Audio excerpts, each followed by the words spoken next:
Well, should we noisy. should we get started? It's just after 9:30. Good morning, everyone. I'll start with our land acknowledgement. We acknowledge that Ottawa is located on the unceded territory of the Algonquin Anishinaabe Nation, whose culture and presence have nurtured and continue to nurture this land. Il est important de souligner que la ville d'Ottawa se trouve sur un territoire non cédé de la nation algonquine Anishinaabe, dont la culture et la présence ont enrichi et continuent d'enrichir ces terres. I'll ask our committee coordinator, Kelly Crozier, to do a roll call, please. Councillor Brockington. I'm here. Councillor Cluche. Présent. Councillor Curry. Councillor Dudas. Here. Councillor Hubley. Here. Councillor Kitts. Here. Councillor Leeper. Here. Councillor Menard. Councillor Tierney. Present. Chair Moffat. Here. Chair Gower. Here. And you have quorum, Chair. Thanks, Kelly. And Councillor Curry has advised that she is at a Hydro Ottawa board meeting this morning, so she may join us in progress if she can. This is a public meeting to consider the proposed comprehensive official plan and zoning bylaw amendments listed as items 2 to 10 on today's agenda. For the items just mentioned, only those who make oral submissions today or written submissions before the amendments are adopted may appeal the matter to the Ontario Land Tribunal. In addition, the applicant may appeal the matter to the Ontario Land Tribunal if council does not adopt an amendment within 90 days of receipt of the application for a zoning bylaw amendment and 120 days for an official plan amendment. To submit written comments on these amendments prior to their consideration by City Council on April 27th, 2022, please email or call the committee or council coordinator. Are there any declarations of interest today? I see none. Okay, so what we're going to do is go through the agenda and we'll hold any items where there are questions or delegations. So the first item is Planning, Real Estate and Economic Development Department 2021 Year-End Report. There is a staff presentation and I know a few councillors have questions, so we'll hold this item. Item number 2 is a zoning bylaw amendment for 3713 Boris O'Kane Road in Rideau Goulburn. Councillor Moffat has a technical amendment. There are no delegations registered for this item. Are there any committee members want to hold this one? So Councillor Moffat, why don't you introduce your technical amendment to start with? Thank you. Whereas staff identified further reviewed, sorry, that makes no sense.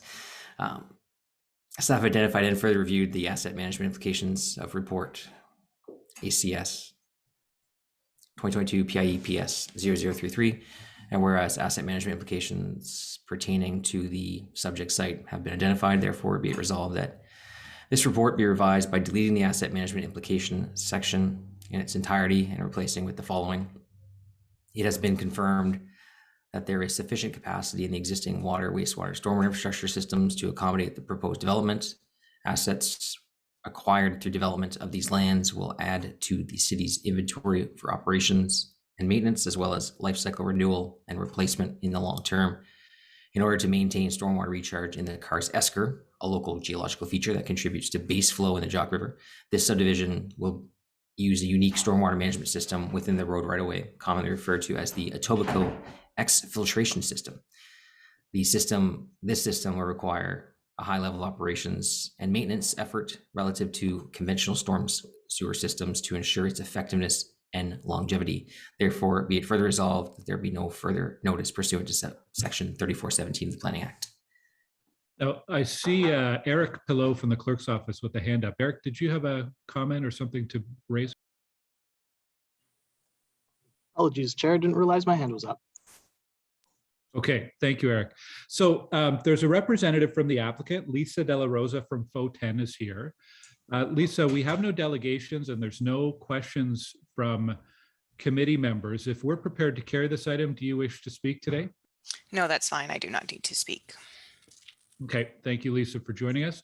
So for the report recommendations on the zoning bylaw amendment for 3713 Boris O'Kane Road, are the report recommendations carried?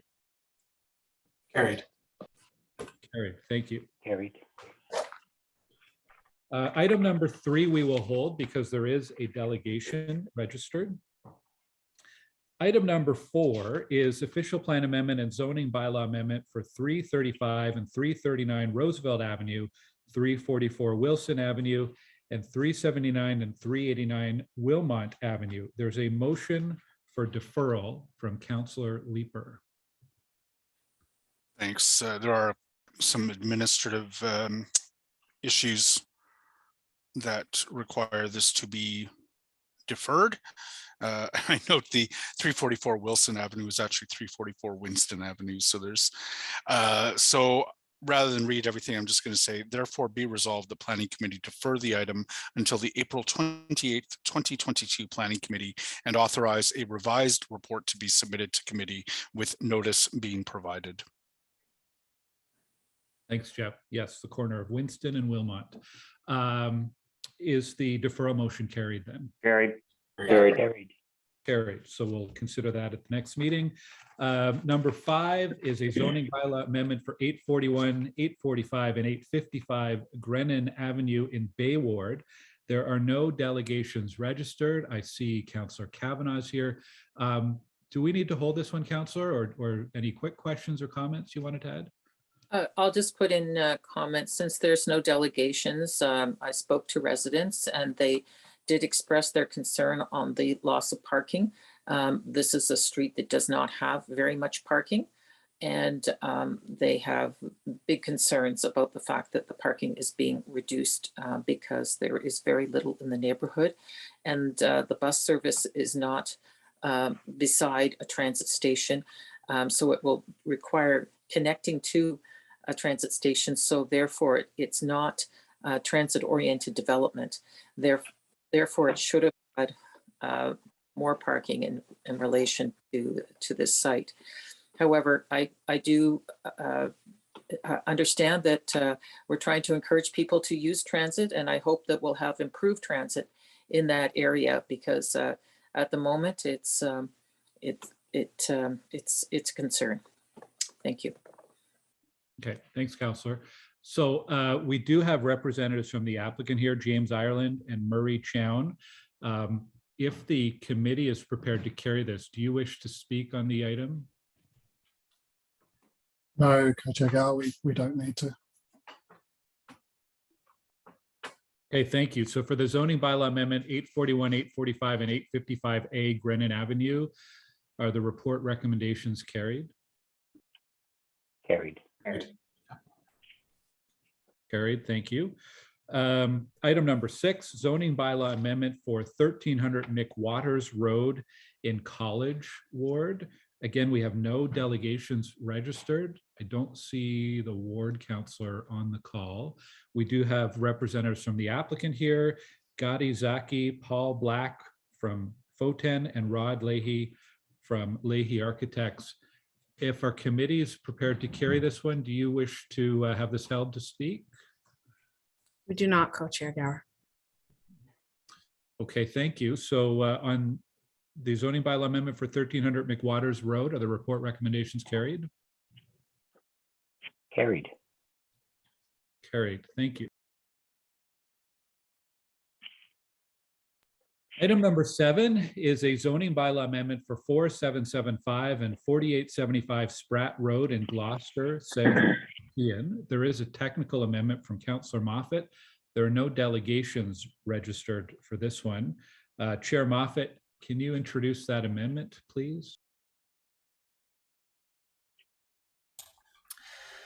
Thank you. Whereas document 1 of the report ACS 2022 PIEPS 0032 amends the City of Ottawa zoning bylaw, and whereas the proposed staff recommendation were intended to reflect the proposed zoning as contained in document 1, therefore be it resolved that with respect to report ACS 2022 PIEPS 0032, Planning Committee recommends Council approve the following revised recommendation. 1, that Planning Committee recommend Council approve an amendment to zoning bylaw 2008-250 for 4775, 4875 Spratt Road to rezone the lands from development reserve to residential fourth density subzone Z, residential fourth density subzone Z with an exception, and maximum permitted height of 14 meters, open space, minor institutional, and mixed use to permit a new residential subdivision as detailed in document 2.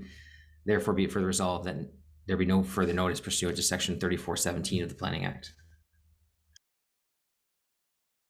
Okay, so we do have representatives from the applicant, Nadia DeSanti from WSP and Marcel Denome from Riverside South Development Corp.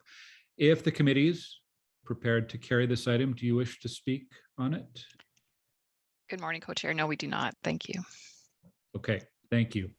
So let's deal with the technical amendment for Chair Moffat's technical amendment. Is that carried? Carried. Carried. And then the zoning bylaw amendment 4775 and 4875 Spratt Road as amended. Is the report recommendations carried as amended? Carried. Carried. Carried. Thank you. Thank you. Item number 8 is a zoning bylaw amendment for 1298 Ogilvy Road in Beacon Hill, Searville. We have no delegations registered for this, no amendments that I'm aware of. Anyone wishing to hold this item? I don't think so. We have 2 representatives from the applicant here. We have Scott Alain from Foten and Kevin Yem from Richcraft. If our committee is prepared to carry this one, do either of you wish to speak? Actually, I don't see them on the screen yet, so just give a moment here.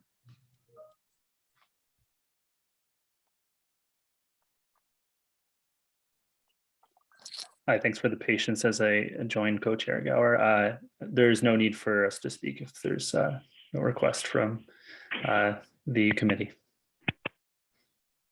Okay, thank you. So are the report recommendations for the zoning bylaw amendment at 1298 Ogilvy Road carried? Carried. Carried. Carried. Thank you. Thank you, Co-Chair.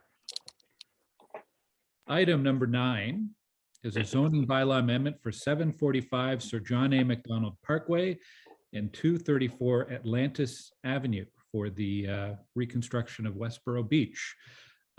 We have no delegations on this item. There are 2 representatives from the applicant. Did you have any comments, Councillor Leeper, or are we good to go?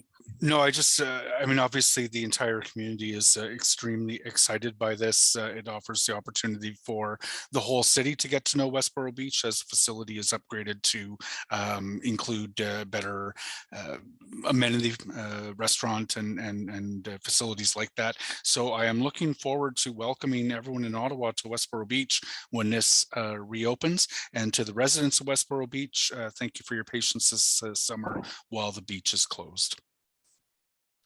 Thanks, Councillor Leeper.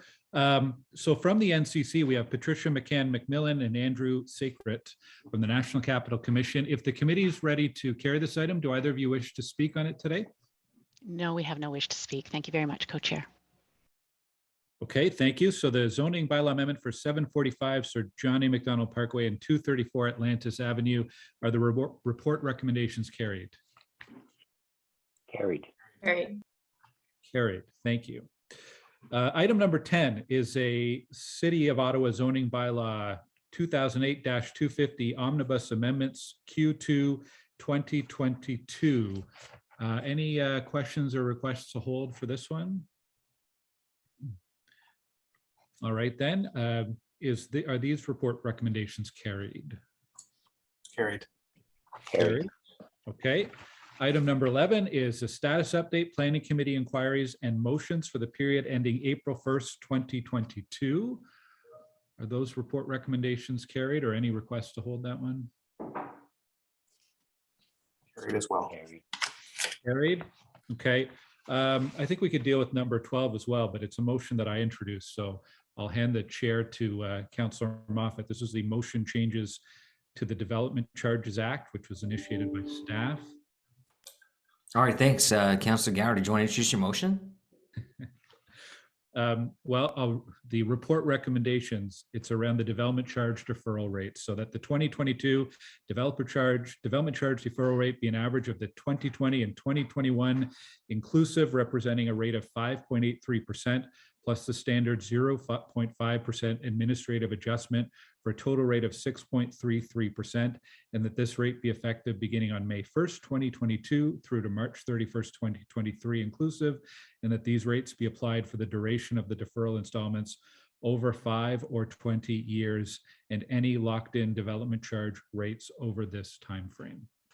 And staff are available for questions if we want to hold or answer quick questions now, I guess, Scott. Did you want to hold the item, Councilor Menard, or do you want to just? Oh, yeah, there's two. We'll just hold it. It was okay.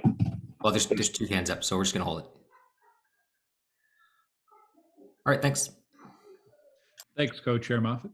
Okay, let's go. That's all the items. So we'll go back to the beginning. We've held 3 items then. The first one we held was the Planning, Real Estate and Economic Development Department 2021 year-end report. We do have a staff presentation. I believe it's Charmaine Forgy who's doing the presentation, and Steve Willis is here as well.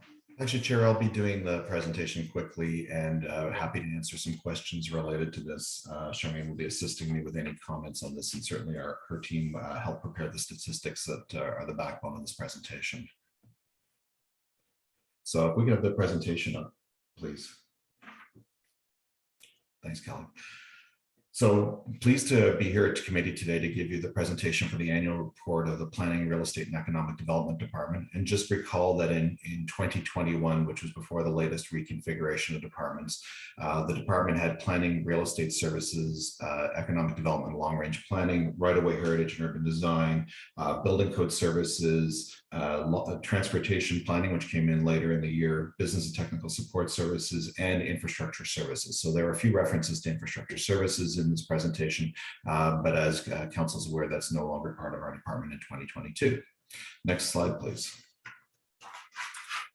I think the most important thing I could say to committee and to express very publicly my thanks to the team of Planning, Real Estate and Economic Development is that our department managed to maintain business continuity through the pandemic, which was no mean feat. It was a very, very significant operational shift for us in a number of ways. We continued to improve on what we learned in 2020, and it was almost a record year for all application types. So layering those two things together, it was an absolutely unbelievable year. We kept all of our service centers running with safety measures in place, including plexiglass barriers and scheduled appointments in many instances. Staff did leave the department to support functions of Ottawa Public Health, where we were able to help out on that. And our infrastructure services team was able to react very quickly for a need for an additional COVID testing site at Rail Frio Arena, which was put down all work and make that a top priority right away. So I want to express my personal thanks to each and every employee of the department in building code services, planning services, right-of-way heritage and urban design, economic development and long-range planning, transportation planning, business and technical support services, and infrastructure services for the dedication and commitment to providing services to the city, continuing our business as city building during the pandemic. Next slide, please. As I indicated, it was a near record year in many areas, and it was a record year in certain types of applications. Building inspections, we did over almost 77,000 inspections over the course of the year, which showed the intense level of construction activity in Ottawa. We hit our record 10,000 permit level much earlier in the year than we normally hit. And that also includes a number of very technical inspections, including almost 20,000 mechanical inspections and 24,500 plumbing inspections. Next slide, please.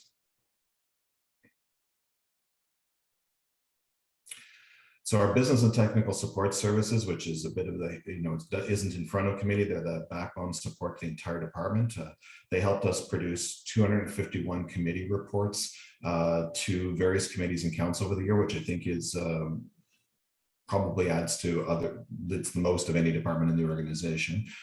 We ran 644 stakeholder engagement activities. And if you think about that, that is effectively 2+ every business day of the year running stakeholder engagement activities. And we handled 922 formal inquiries as a result of requests for information from the community. Thank you. Next slide, please. Economic development and long-range planning, in addition to completing the new official plan, which is a very significant achievement for the department and for the city. And we're very pleased that they had near unanimous support of council at the end of a very extensive and intense process. We also did 175 bylaws drafted to provide the backbone support of zoning approvals in the city. We also managed grants and several grant programs. So we have 2 grant programs, and we had a number of retail applications as well, 58 of those through the community improvement planning process. Planning services, which handles all the development approvals, had almost 1,400 applications come in the door. 1,191 of them were approved through delegated authority, and there's more information in the report on those delegated authority used. And 184 items came through committee and council for approval because they're outside of delegated authority. Next slide, please. Right-of-way heritage and urban design. It was a very, very busy year for construction activity in the city. So there were almost 15,000 right-of-way permits issued and 126 heritage permits issued as well, which is, it's a healthy indication that our heritage stock's being taken care of in the city and being added to and adapted appropriately. And they also managed the development review process, handling just over $193 million in letters of credit, where the securities we take through the process to ensure that the conditions that we impose are actually executed on and the infrastructure is turned over in an adequate shape to the city at the end of the process. And so that's always an interesting indicator of the level of development activity every year, and that's why we track it. Next slide, please. So we have a number of initiatives for further improvement.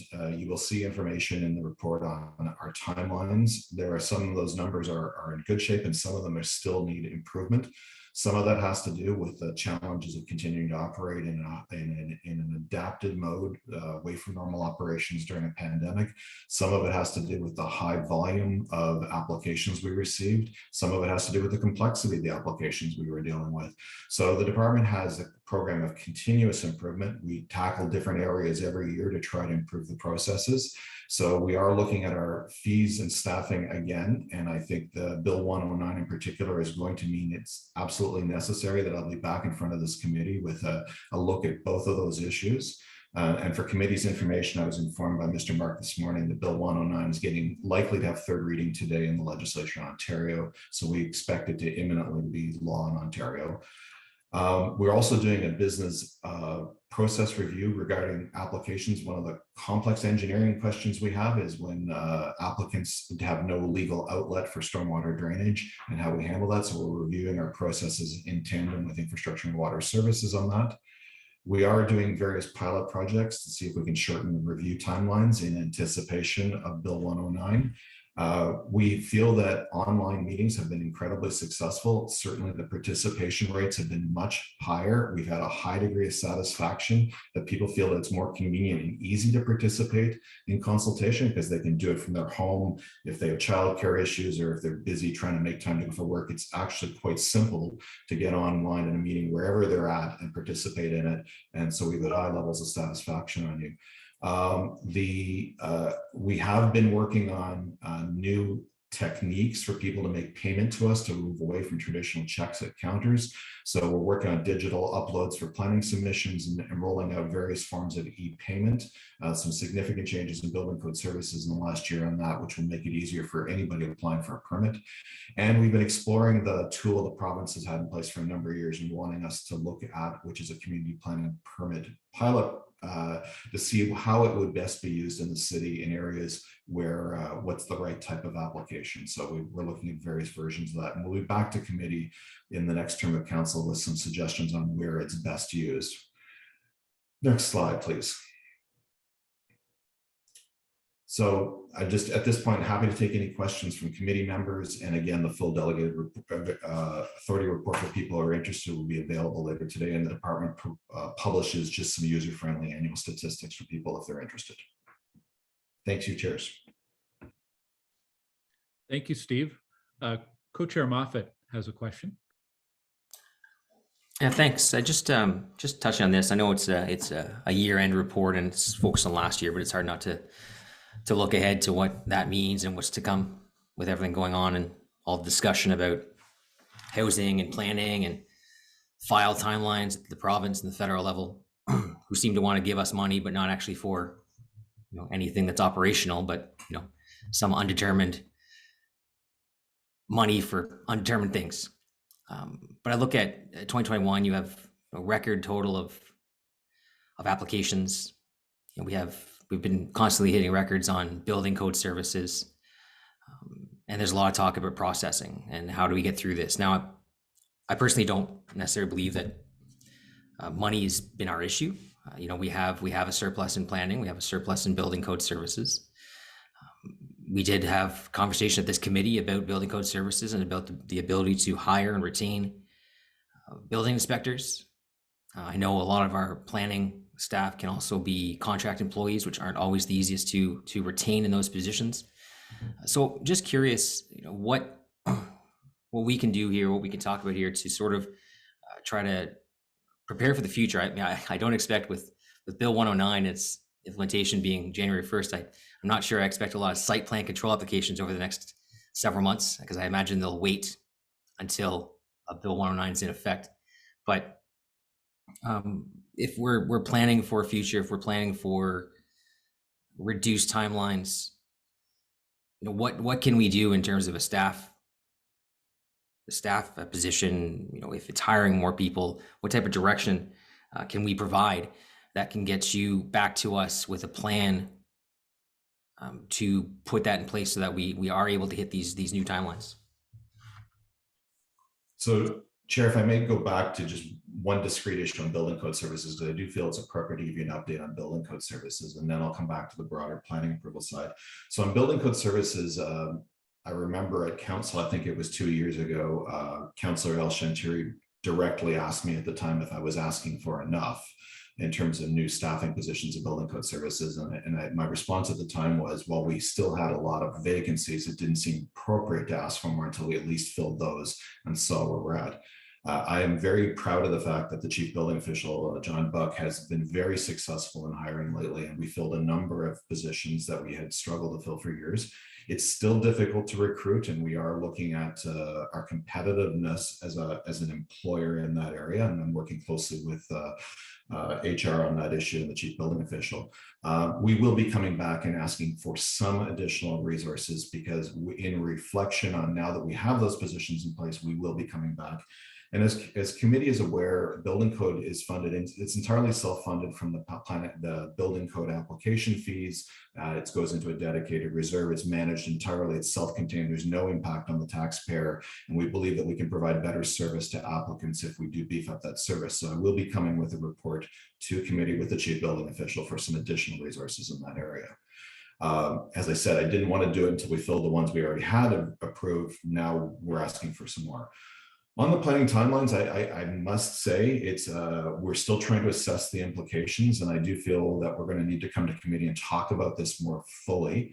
Looking quickly at our 2021 report and our timelines, approximately 70% of our zoning applications, under the new provincial Bill 109, we would have had to refund the fees. Over 80% of our site plan applications, we would have to refund fees. So this new formula for the province, it puts us in a difficult position, because in one hand, we always have to project how many applications we think we're going to get and set the revenue part of the budget based on projections, and then the actuals come in later, and then we set staffing levels to match the budget to keep it self-contained and not a draw on the taxpayers.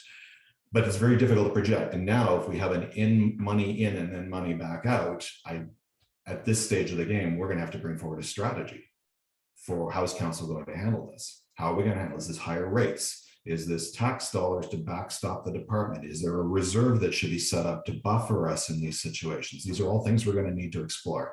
So I am in the process of recruiting an interim manager in the department to look at Bill 109 implementation, to develop the department's decision, because we have to do this while we're still delivering the services, and I can't expect my management team to just put down what they're working on and then focus on this. We need to actually bring someone in and dedicate them to this, and we're going to need to bring forward a strategy. But I also think because of the historic problems that are evident in the report for you today, there are some quick wins that we would like to bring forward to council before the summer or in the early months of the summer for some immediate remedies in areas that we know are pinch points right now and can get on with doing it, because it does take time to adapt, get people in positions and actually do work. And contract positions have been very difficult because the staff turnover is very high on those positions. We're in a very hot labor market. Someone taking a contract position will not stay in that job when there's a permanent job opportunity available to them weeks, months afterwards. So it's been very difficult for the department to create stability with those positions. So we'd like to convert some of those contract positions to permanent positions to reduce the churn from that.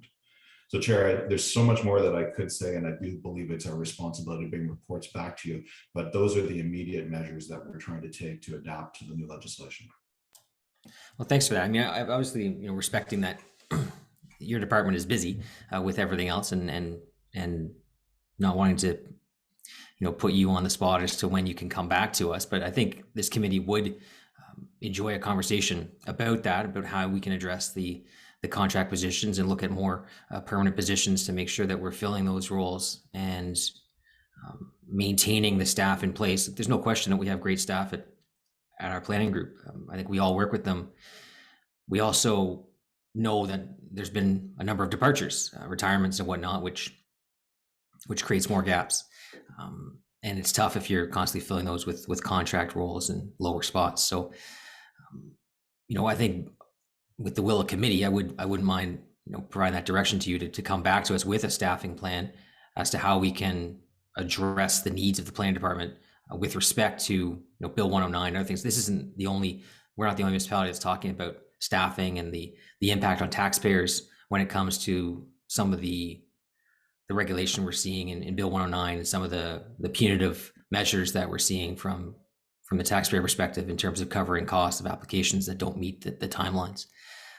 It's tough because, we all understand that it's not always the city that makes an application not meet a timeline.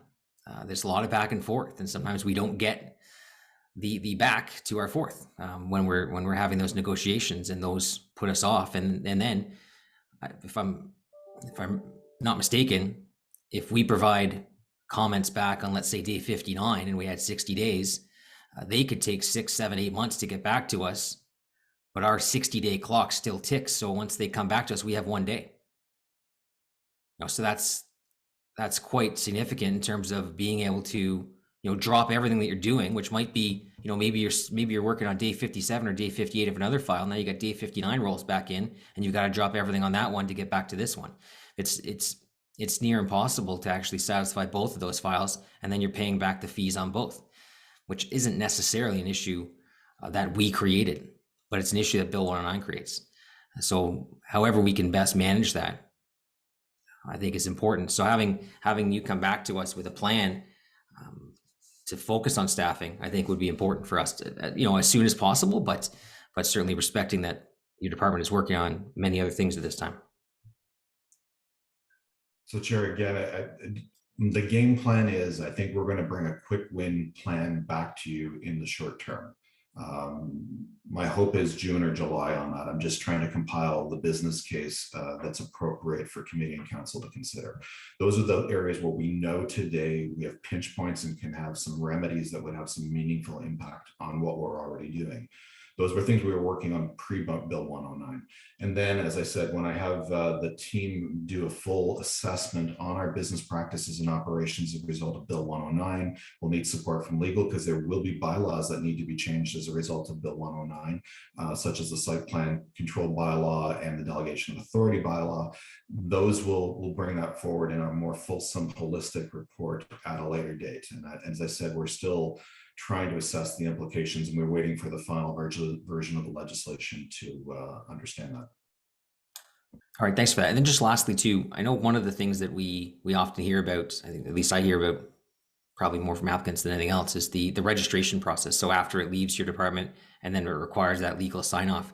Is that something we would look at too, as to how we could advance those? Or I'm not sure if those fit in with the timeline issues.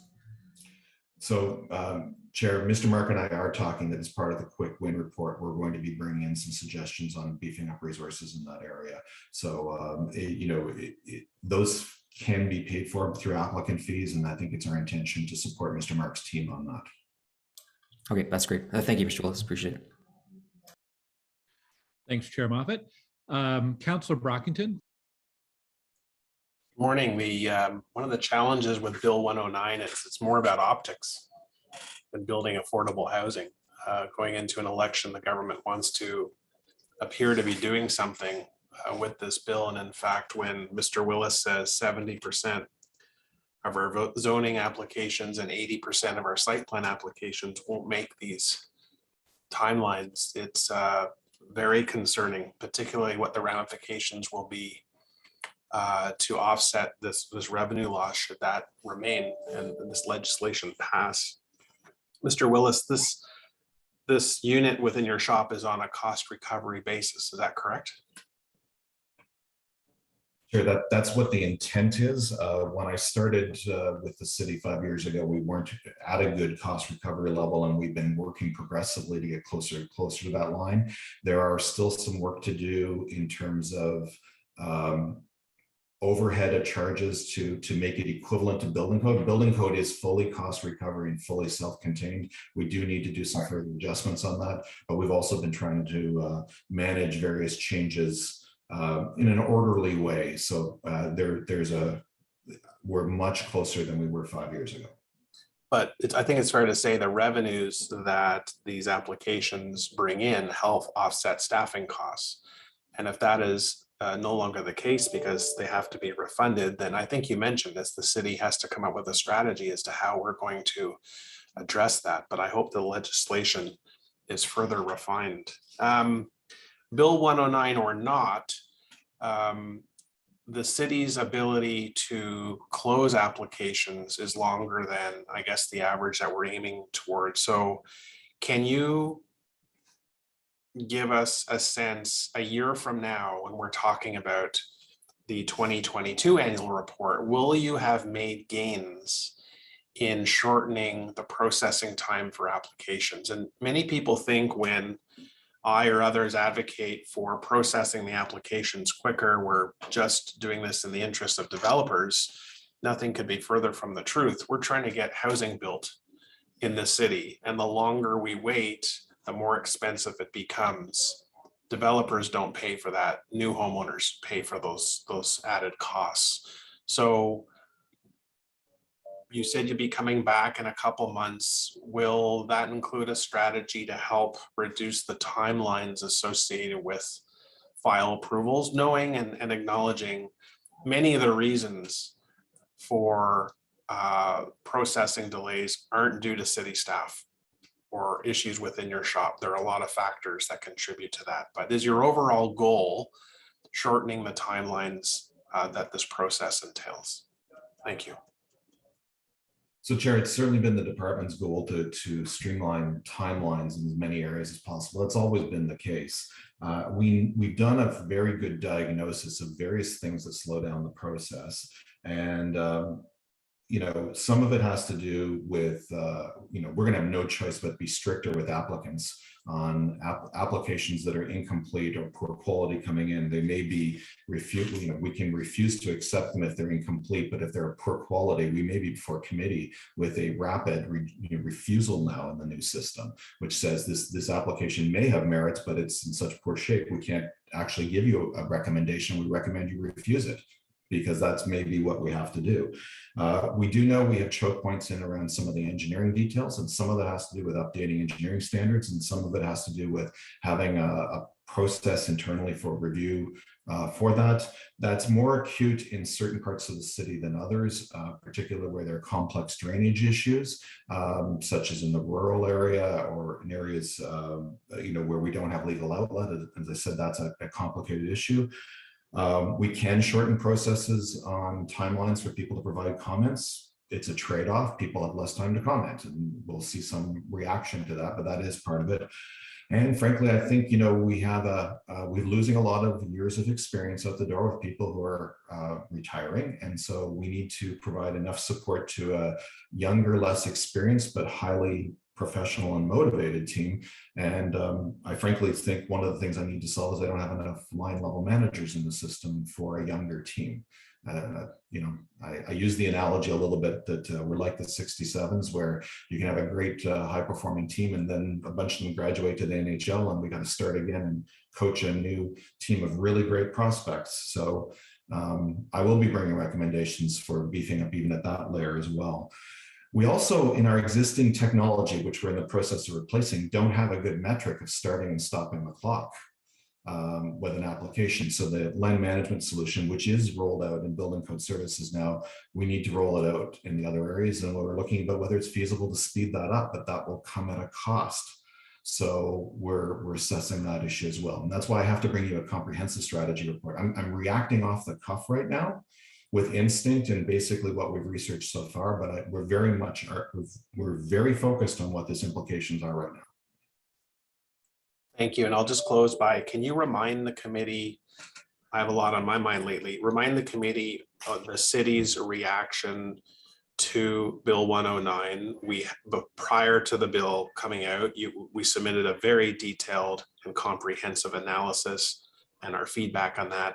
Now that the legislation's come out, it's a very tight timeline. Maybe you could speak to that real quick. They want this legislation approved before the election.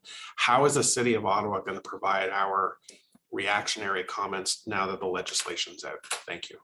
So Chair, with no time on the clock, you'd appreciate we're in third reading today, and today's the first committee I could have come to for comments. So what staff did is we prepared a staff level technical summary to the province and submitted it through the EBR registry. I also went to the co-chairs of planning and the chair of ARAC, who also has a planning responsibility, and asked them to submit a specific request to the standing committee reviewing the legislation to ask them to delay the implementation of the zoning penalties for fees by a year to give us time to at least adapt site plan and then tackle zoning. The strategy we discussed with the chairs is if we were going to ask for one thing and get one thing that would actually help us, that was the one thing. Unfortunately, neither the government nor the opposition moved any amendments at committee on that regard, despite the request that we made. And I can tell you that in talking to my counterparts around the province, people in comparable positions, many other municipalities made a similar request. Okay, thanks very much. And thank you to your team for holding down the city during COVID and getting all of the work that needs to be done. It's very much appreciated. Thank you.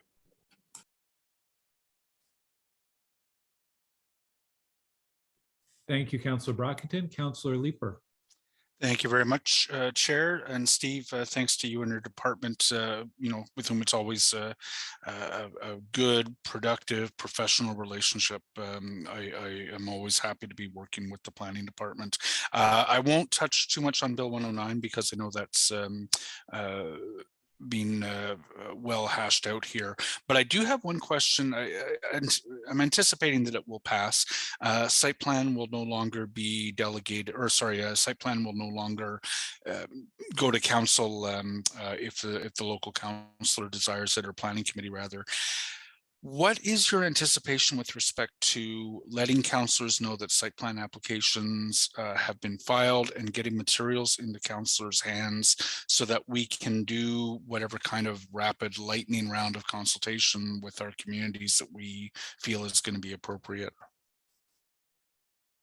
So, Chair, Council raises a very good question, and we do not have this worked out yet because, as I said, I need to get someone in place and hack these processes for us. But I would imagine we take the same approach as other delegated authority applications. We have a number under a right-of-way and other permits where there's a councillor heads up on an application. Councillor is given an opportunity to provide us comments into the process.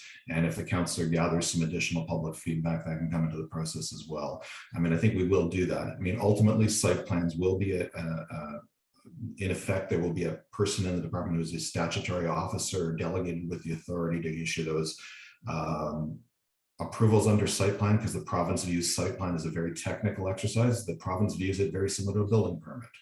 So that will be a process where we will have to find a way to retrieve the various comments from the counselors and technical review agencies in a very quick way, and then get it into the process for approval. Yeah, I know residents will sometimes look to us to use site plan as a second kick at the can of an unpopular development, but there is often from some of our more sophisticated community associations and neighbors, very technical tweaks that are helpful. And I'm looking forward to continuing to try to get those materials into residents' hands. So the questions maybe for Charmaine is around the public consultations. And I am really pleased to hear that you're considering keeping those online. Obviously in Kitchissippi Ward, we have a lot of development open houses. We pivoted to online early. The advantages of those have been, well outweighed the disadvantages of those. The environment is a safer place for developer staff, my staff, city staff who are attending. We get through dozens and dozens of questions because it's moderated, as opposed to one question that oftentimes in a physical environment might take 10 minutes to ask. And the timing is fantastic. We're seeing younger participants in our development open houses, because if you have two parents with young kids, one can continue to clean the kitchen, one can get the kid in the bath, and you can have the development open house open on your iPad. And then we can also record it and make it available to the entire community. Is there a way though to try to create the same kind of hybrid consultation that we are working on doing, for example, for our committees? Thank you, Chair. For that question, Councillor Leeper, hybrid, I have looked into hybrid. It gets to be very expensive when you're looking at the different pieces. And also, I think would be very difficult when you're in person to have the conversation would be in person, and then people are, so I'm willing to try it out, but when I looked at it from expense, it is expensive. Ideally, what I would like is that we have some art will have to continue to be in person because of connectivity or the sensitivity of the topic. We did, even during COVID, Heron Gate, we did offer in person. Obviously, we took all the necessary precautions. So there's some that we will have to do hybrid. I'm looking forward to trying that out, but there is a significant cost to that for the technology. I'll be following that because the open houses that I do, I don't think I have the staff or the financial resources to try to do hybrid. I think I'm going to have to pick one or the other. And right now I'm leaning very, very strongly towards my consultations continuing to be online. And I think the developers have pivoted really well to that as well. So Steve, with respect to the refusal, you touched on it a moment ago. It was one paragraph in the report that you've put in front of us. Under what circumstances, maybe more fully explained, could you see the department issuing a rapid report to Planning Committee refuse this application? So, Chair, I think the most likely scenario where I could see this playing out is, we often see, there's a whole set of studies that come in with a planning application, and sometimes there could be 15 different studies. And some of them are the types that we can work through quickly and resolve them. But if somebody came in with a proposal where there were significant engineering issues, it was very obvious right up front, we could refuse the application saying, there's no way we're going to get this sorted out in 60 days. We're refusing you effectively without prejudice from you filing a new application once you have a better report. But it'll be a quick, we're not, we make a quick decision that we're not going to get this fixed within the timeline. And, Mr. Mark and I have not talked about this as far as the appeals are concerned. There's no such thing as a without prejudice refusal. It's a refusal is a refusal is a refusal.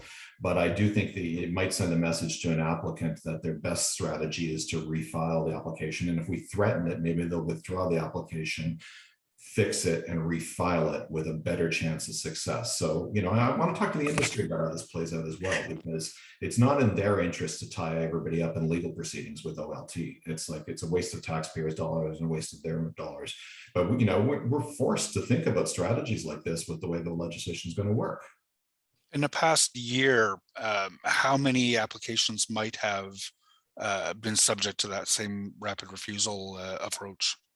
It's not the department's practice to issue rapid refusal. We just basically say that it's a deficient report, fix it, and we'll get back to you when you fix it. You know, we don't take a refusal request forward in a situation where the applicant has a reasonable chance to correct the matter or address our concerns. But in how many cases are you seeing those, clearly deficient applications? 5%. It will vary on the type of application, the situation. I raised the issue of legal outlet, for example, where we have to sort out through a drainage engineer process. This is Dave Ryan's team who does formal drainage engineers reports. Those things can take 2 years plus to resolve. So the application would be, yes, Chair Moffat's correct, there are instances of 5. So in those situations, what hope do we have of meeting the timeline? So we would refuse it as the application is being premature until the drainage engineer issue is worked out. So those are very common examples where it is. We have instances, for example, in ARAC files where we have concerns about drinking water, where we ask for additional work to be done. And a lot of those get held up for a long period of time because of rationalizing the safety of the drinking water. Those files would have to just be turned down quickly in the new regime and come back to us when you have a better quality report. So that's not the way I prefer. I mean, I prefer to continue to working with applicants and resolve the issues, but I think our hands are going to be tied. And I think this is a technique we're going to have to use. The other thing we're exploring, I'm sorry, Chair, for taking so much time, but this is important. In the Heritage Act, we have firm timelines where we must make a decision or something is deemed approved. We have used a technique where we've asked applicants for a waiver of that right to have their file approved if we're close and we're going to get there in a couple more weeks. So we might explore that technique as well. And that's in the world of having a constructive relationship with everybody in the process, if people are willing, that might be a valid technique. But again, none of these have been explored legally yet because this is all new ground. I think with my impression is that with some of our larger and more sophisticated builders, they recognize that it takes the time it takes to get through some of the technical issues and probably aren't likely to nail us to the wall on timelines. But not everyone is a large and sophisticated builder who can afford to be patient. So I appreciate the care that you're taking with this issue. One final issue I want to raise. Steve, you and I have had numerous discussions over the past several years about infill construction and building code services. I was out Sunday night to another infill location where property damage is being done.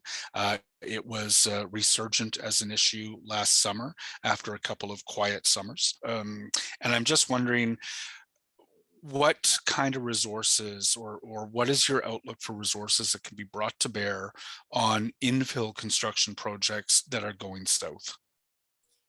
So, Chair, we have a number of initiatives, because the point Councillor Leeper raises worries me too, and the chief building official as well. So we have just introduced, they're hot off the press, new requirements for geotechnical engineering and foundation engineering reports when property is being constructed very close to the lot line in an infill situation.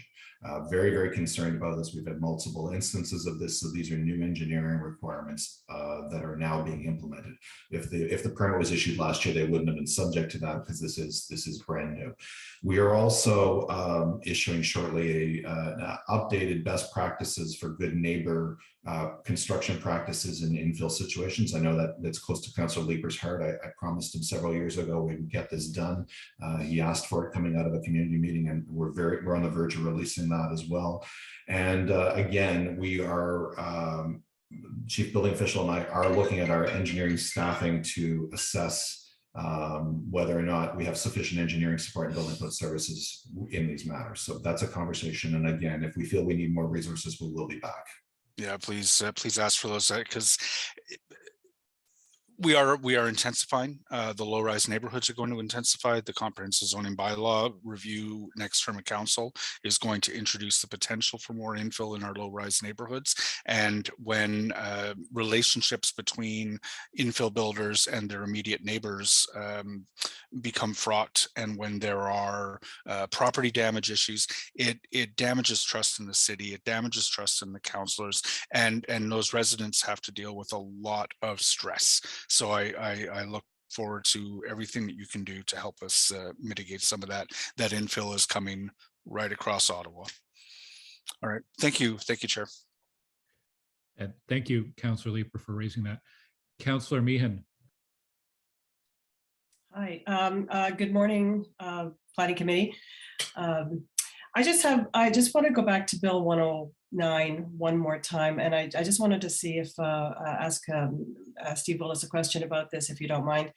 I think we understand the intent of Bill 109, and but I'm wondering, after everything that I'm hearing about it, it seems to me that there's some unintended consequences, especially to the city of Ottawa, impacting planning staff. We're not sure if we can meet the deadlines or the timelines that it sets out. Have we given any thought to perhaps writing the minister to spell out the consequences of this bill? And I question whether or not we're the targets that we've set, hoping to expedite the planning process and get more houses built is actually realistic. Mr. Willis, have we considered writing the minister and asking for some amendments that perhaps could help us out?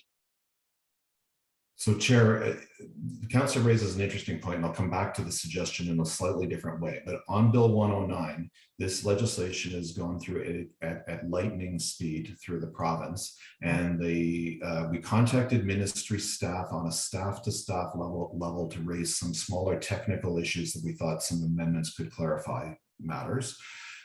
We submitted through the EBR registry to the legislature comments on behalf of council where we indicated council had no time to comment. So this is a staff generated comment, council, and we'll circulate those to planning committee members, that what we sent. And I asked the co-chairs of planning, the chair of ARAC, to send the most urgent request to the province directly to the standing committee that was reviewing the bill. The government was determined to do this, and I'm not going to, it's not appropriate for me to comment on a political way, but the council makes an interesting suggestion that with the bill having been adopted, when staff reports back on what might be unintended consequences, we may be able to quantify and qualify what they might be, and then offer committee at the point we bring our report back some suggestions on what to ask the ministry for in some further changes in the future. I think that might be a good consideration given, what we're seeing here. I mean, we have a good staff that are working as fast as possible. Of course, yeah, some of the applications are not, all the I's are not dotted and the T's aren't crossed, and we see that.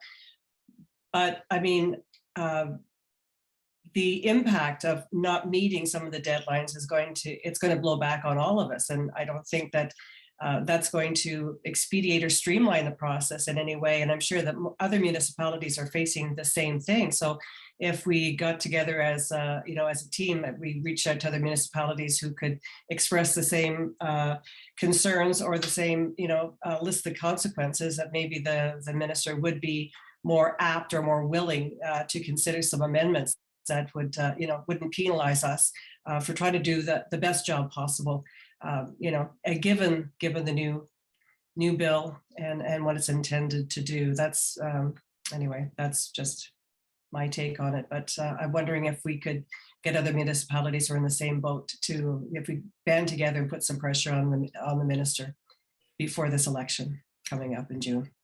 So, chairs, in the last 2 weeks, I've been in regular communications with the planning leads in Hamilton and Toronto to coordinate where we have common interests, our responses to the province, and that has been done. I am part of a group of senior planning officials across Ontario, and that group has submitted. The Big City Mayors Coalition has also submitted comments to the province on the legislation, and we've contributed ideas through that process. And AMO, Association of Municipalities of Ontario, has also submitted. So I think there's a lot of intermunicipal dialogue going on.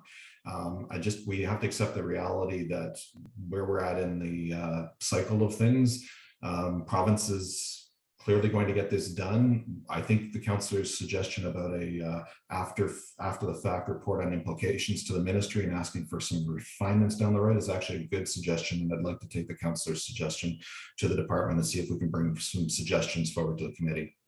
Okay, thank you very much, Mr. Willis. Yeah, we don't want to stymie the process. If anything, we want it streamlined. But if it's too strict, if it penalizes us, too much, I can't see it benefiting anyone. So anyway, that's it for me. Thank you. Thanks, Councillor. Councillor Kavanaugh.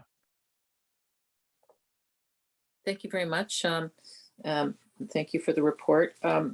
Listening to, I'm sorry, I've been in and out, but because I've been dealing with other things too, but just listening to the comments from Councillor Leeper and on infill and the whole good neighbor policy. I understand Toronto has one, and I've looked at it, and I think that that's definitely a way to go. The more conversations with neighbors, the better. Sometimes we as councillors have to force the situation, but there's no real process for it. And it would be helpful to have that process. And I can give lots of examples already. Infill is coming to Bayward, and we're seeing it. So I appreciate any work that's done on that. And I don't know if this fits in, but one of the things I've discovered is in some of these infill is the lack of observation of how it reflects to the neighbors adjoining, such as privacy. There's the engineering concern is a big one, and that's obvious. Drainage is an issue. That's something that's measured. But issues of privacy when somebody's had almost vacant lots next to them, and then they have houses that are looking right in their windows, it's not taken into consideration much. I don't know if that's, how that can be dealt with, but that's another issue that has come up because you have houses that face the front, face the back, and that's their front window, but they're looking into someone's backyard. And that just came about when I see these new designs of trying to have more units on a smaller lot, and getting 4 units on something that had a single family home. And I appreciate the efforts to do that, but that was one of the consequences, and I saw it myself, and it's like unintended. So it's another thing to look at. In terms of the consultations, I hope we can work towards hybrid. I think has been a lot of efficiency in having consultations with the community relatively quickly set up by Zoom, virtual. And there's efficiencies in being able to have people write out their questions in chat. When you have a meeting with 185 people, and most of them have the same questions, but writing them out and presenting them so that we can read them and get answers and get lots of information to them has been very efficient. And it's if they don't like it, they're not going to like it, but they're getting their answers, and that's been very helpful. So I would hate to lose that. And I know the city is, when they do their consultations, there's been efficiencies there too. So I hope we can have that. And in terms of the expense of hybrid, I think we still have to look at it. It's got to come. It just has to. Even before, it's funny, before COVID hit, I had people asking me, can I come to the meeting even though I'm not going to be there? And we put them on FaceTime.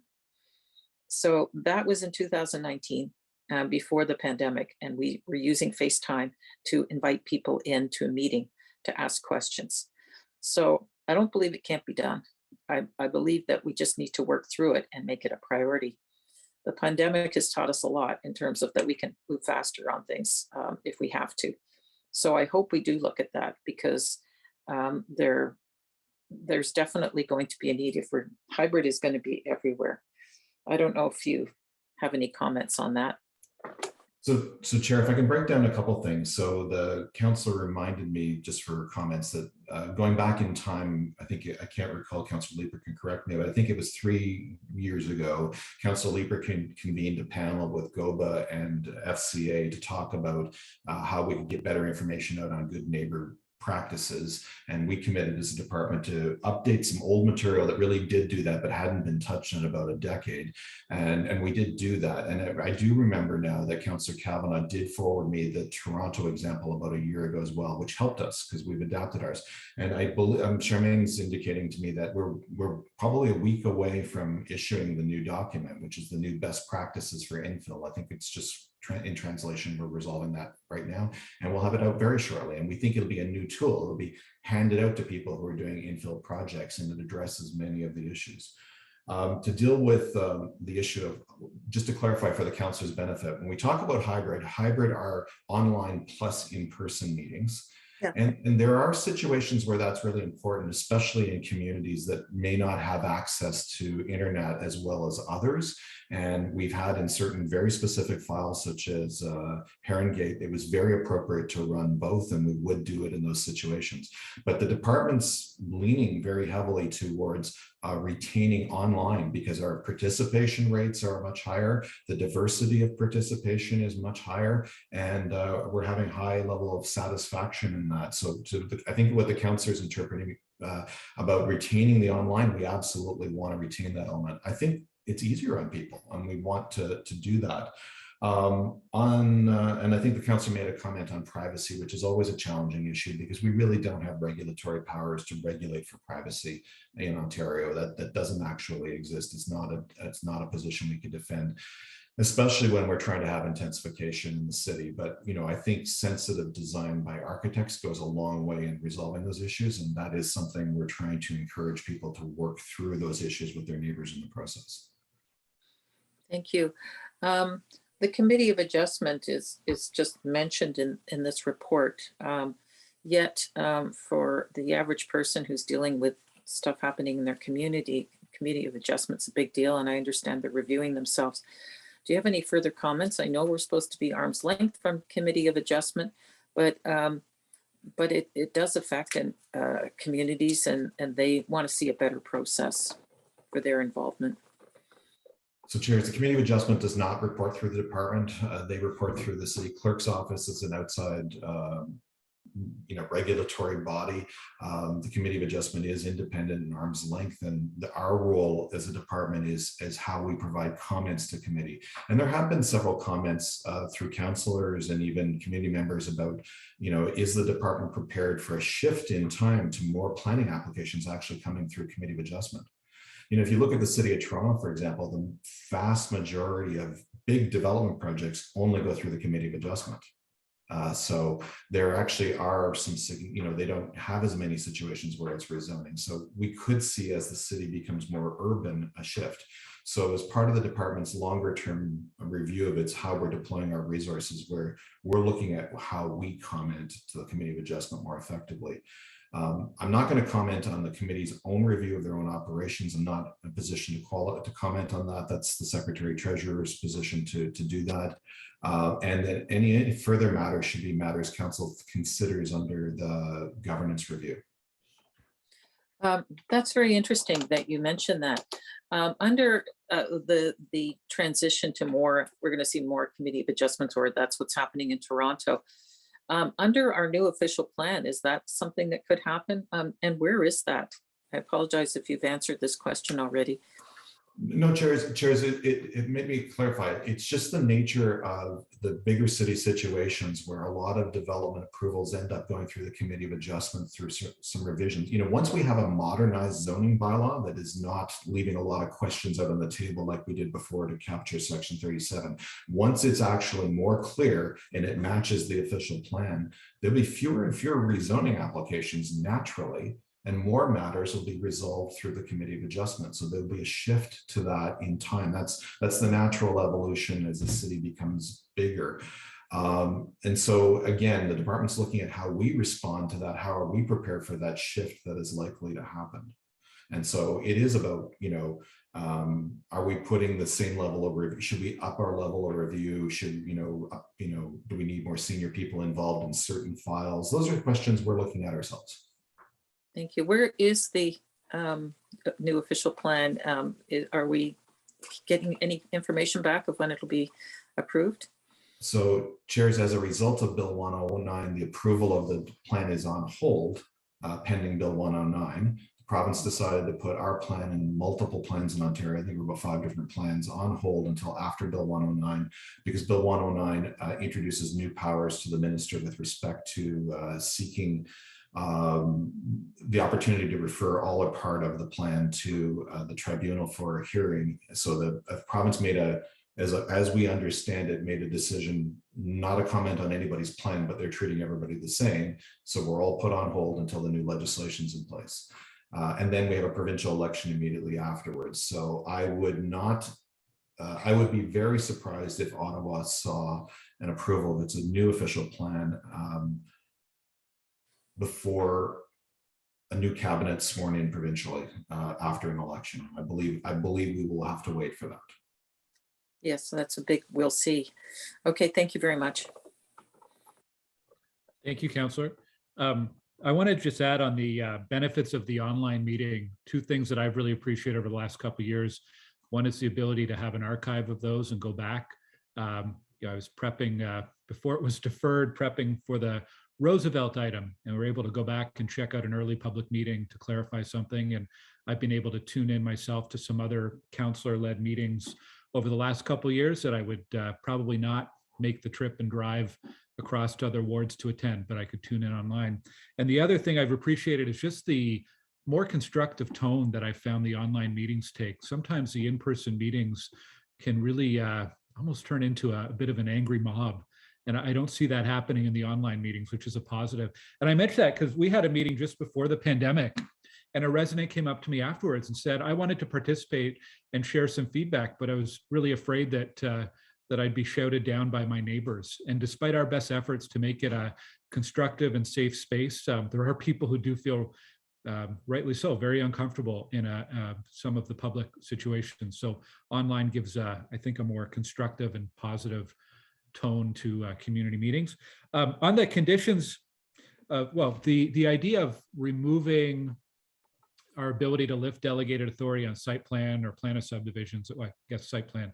I do want to build on what Councillor Leeper was saying. We still need to have as councillors a role in that, and not just submitting comments at the get-go. I can think of several recent site plan lists of conditions where we have found small things that were missed that I don't think would have been caught unless we had those local eyes of the councillor and the councillor's team on it. So it's really important to still have a strong role for the councillor in that process. I have a question though, Steve. One of Minister Clark's statements and reasons for Bill 109 and the site plan issues and the approval issues was to take some of the politics out of the site plan process. In your experience, how much time do councillors add to the site plan approval process in Ottawa? Jerry, you put me in a very difficult position with that question. As you can imagine, it varies depending on the site and the circumstances. I'm not going to answer that question. I'm going to just give you another example. I'm going to deliberately avoid your question. Listen, the department has good relationships with all councillors, I believe, and I believe when councillors raise legitimate issues, we find a way to work with those issues that the councillors are raising, and I think it's a very collaborative process. The London, Ontario has a very different approach. In London, Ontario, site plans are approved through the Building Code Services branch. They treat it as a totally technical exercise, just like a building permit, and it is nowhere near the process that Ottawa has. And Ottawa has been one of the only municipalities in Ontario that even has public consultation in site plans. Most municipalities don't involve it at all. So, we are the anomaly in Ontario. I would venture to say we would have some of the poorest performing timelines in Ontario on site plan because of what we've chosen to do as a process. And those were conscious decisions several councils have made about the process we have. The province clearly wants us to look a lot more like London, and that's where we're evolving to. So, you know, I can't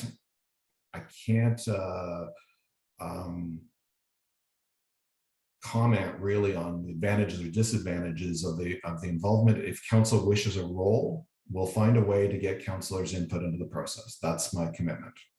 However, we have to respect the new legislation because those are the rules we're working under.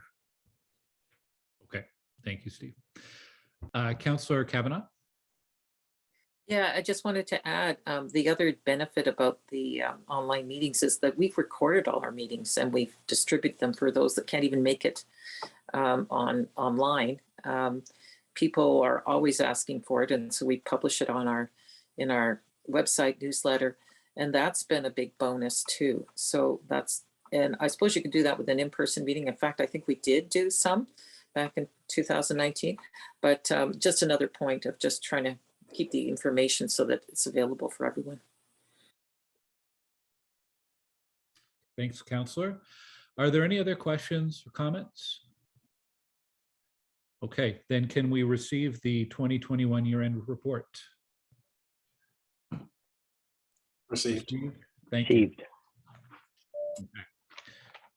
All right, we'll move to item 3 on the agenda. This is the zoning bylaw amendment for 3285 and 3305 Boris O'Kane Road in Barrhaven. We will have a presentation from the planner, Melanie Gervais. We will have a presentation from the applicants, and then we'll go to our delegation. So good morning, Melanie.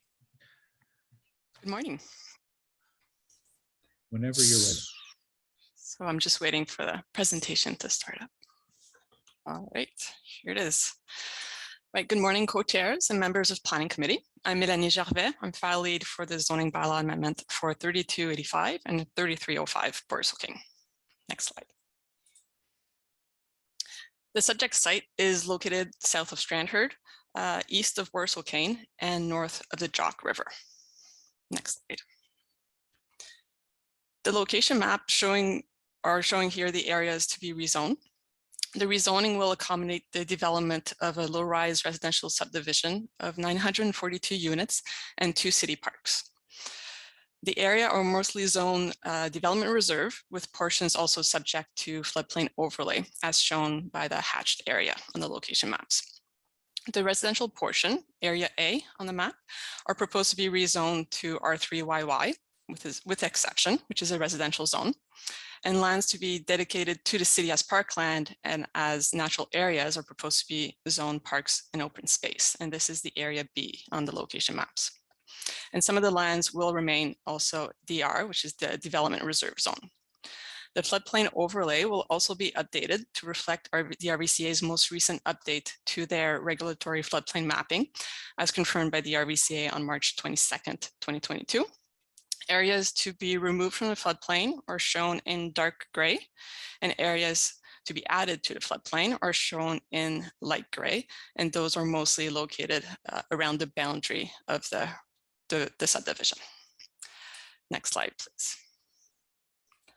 A cut and fill permission was issued by the RVCA on November 8th, 2019 to remove the majority of the subdivision lands from the floodplain. Works were completed, and in July 2020, the RVCA updated their regulatory mapping, which was then followed by an update to the city's floodplain overlay through an omnibus bylaw in 2021. Additional works have now been completed to the limit of the 2019 cut and fill permission. So these works have been reviewed and approved by the RVCA.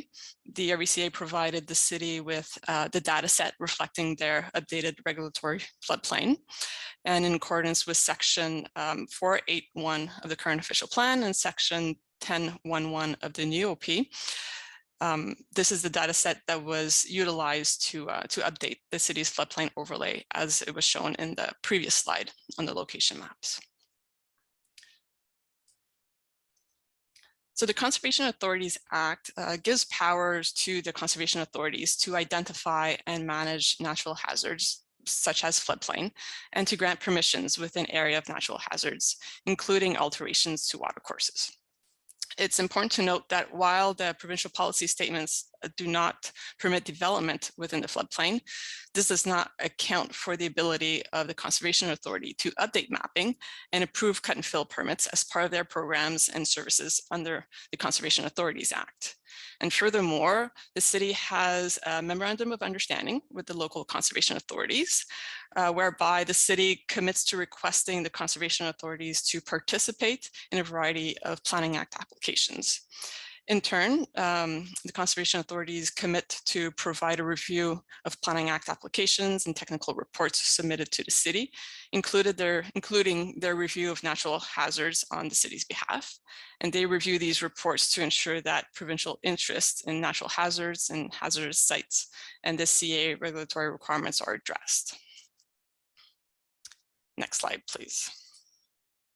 So in conclusion, it's staff recommendation that Planning Committee recommends Council approve the amendment to the zoning bylaw to permit a low-rise residential subdivision. Thank you. Thanks very much, Melanie. Just before you started, I saw Councillor Leeper's hand up just at the very last moment. Councillor Leeper. Thanks, Chair. And I don't want to catch the applicant off guard. I am contemplating bringing a motion as part of this. We're going to be hearing, I believe, from a delegation who has provided his comments to the committee in writing. And as part of those comments, he is making 2 recommendations to committee. And so as we continue to hear from the applicant, I just want to put it on the table that I'm thinking about a motion that would formalize his recommendations to put a holding zone on the zoning with respect to the floodplain overlay until such time as an interagency meeting can be convened with staff from the city, the conservation authorities, the ministries, to clarify responsibilities, with the results of that meeting to be reported back to Planning Committee, and another hold that an ongoing Rideau Valley Conservation update of Jock River Sub-Watershed Plan be completed prior to the zoning bylaw approval, so that findings can be factored in land use to be approved in the zoning bylaw to provide required flood and erosion controls. It's a bit more formal than that, and if I put the motion forward, I'll ask that it be put on screen. But I do want to alert committee members that I'm contemplating asking for a couple of holds on the zoning, pending what I hear from delegations and from the local councillor as well. Thanks. Okay, thanks, Councillor Leeper. So we're going to go now to a presentation from the applicants. We have Frank Cairo from Kyvan, Patrick Harrington from Aird Burles, and Jocelyn Chandler from GF Sabaran Associates. Welcome, and I believe you have a presentation. So when that's up on screen, you can.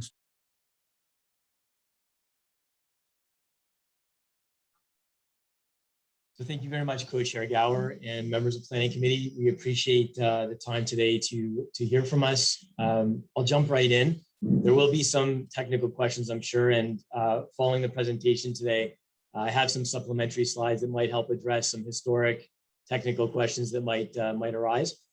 First slide, please. Yeah, so the subject lands we've all seen. These, just to point out quickly, are the Phase 2 lands. The exact same discourse and discussion was held during the Phase 1 zoning bylaw approval 2 years ago. Next slide. The conservancy lands where this zoning bylaw amendment is taking place form a vital connection point between the town center, plus rapid transit and employment areas both north and south of the site. And the site is fully serviced with all the external servicing in place and is completely in a consistence with the both provincial policy statement, but also the City of Ottawa's OP. Next slide. We're very excited about our opportunity to improve the restoration corridor, restore and improve the riparian corridor of the Jock River, and activate recreational opportunities within the floodplain and areas not in the floodplain that will be part of the plan of subdivision. A variety of activities will be part of this overall program, which will connect to the Rideau River and actually right up into downtown through the Ottawa River. Next slide. we'll just quickly flip through so that many members of committee can get a sense. This slide, the next one, and the following one, just for how this activation of space and place with the new residents and neighborhood with these existing environmental areas will serve a community benefit beyond just for those that live in this neighborhood. Next slide. Architecture is being completely reinvented for this community. Massing models and streetscape patterns that'll be very, very new for Ottawa, but also showcase the latest in materiality and also urban design principles and carbon emissions will all be part of this neighborhood. Next slide. And if you continue through the next two slides, we're focusing on a range of home designs and product that will actually meet various income levels and household demography. Next slide. Next slide. Just south of this site is actually a facility called the Advanced Building Innovation Company facility that we had brought forward for approval in past years, which is now fully operating. If you go to the next slide, there's 400 jobs that we've located here that are immediately in proximity to the site. Next slide, where we will be manufacturing all of the homes in this community at this location to create a carbon neutral production pipeline for all homes on site. And we're doing that also with waste being zero. Recycled waste products are all part of our facility. The facility is up and operational, and I'd love to tour any member of planning committee that would be interested in seeing this on site. Next slide. And so some key facts in closing. I don't have a ton of time to go through a full description of context or provincial policy related to floodplain modifications that we had previously done in 2019. But I can say that what we're talking about today is the implementation of a draft approved subdivision plan, completely consistent with the official plan in the city of Ottawa, both in existing form, but also in the future official plan form. And we prevented the need to expand the urban boundary by over 100 hectares by harnessing this area, which was previously undevelopable by virtue of some floodplain modifications that ran the test of all the different agencies involved, but also 42 independent experts that all looked at the file, and also a whole team of experts, both policy and technical, that have validated the work that's been done. No development here is being proposed in the floodplain. I just want to clarify that. A lot of policy concerns that have been raised in the past, and we'll probably hear from today, relate to policies surrounding homes that exist in floodplains. I just want to be clear, there is no floodplain where homes are being proposed. There never will be a home in a floodplain within this subdivision plan. And today's zoning bylaw amendment is merely the implementation of a draft plan of subdivision that has already been approved by the city of Ottawa. Thank you very much, and I'm free for questions. We also have members of the team, both from JFSA, the technical side, but also legal expert if there's questions. We also don't have to go much further unless there's anything specific that any member of the committee would like to understand about the file. Okay, thank you. Yeah, we will be coming back to you after the delegation for questions, and there may be issues raised that committee will want to get some clarification on. So thank you for the presentation. We'll go now to our delegation. It's Ted Cooper. Not sure if Ted is on screen yet. He's just joining us momentarily.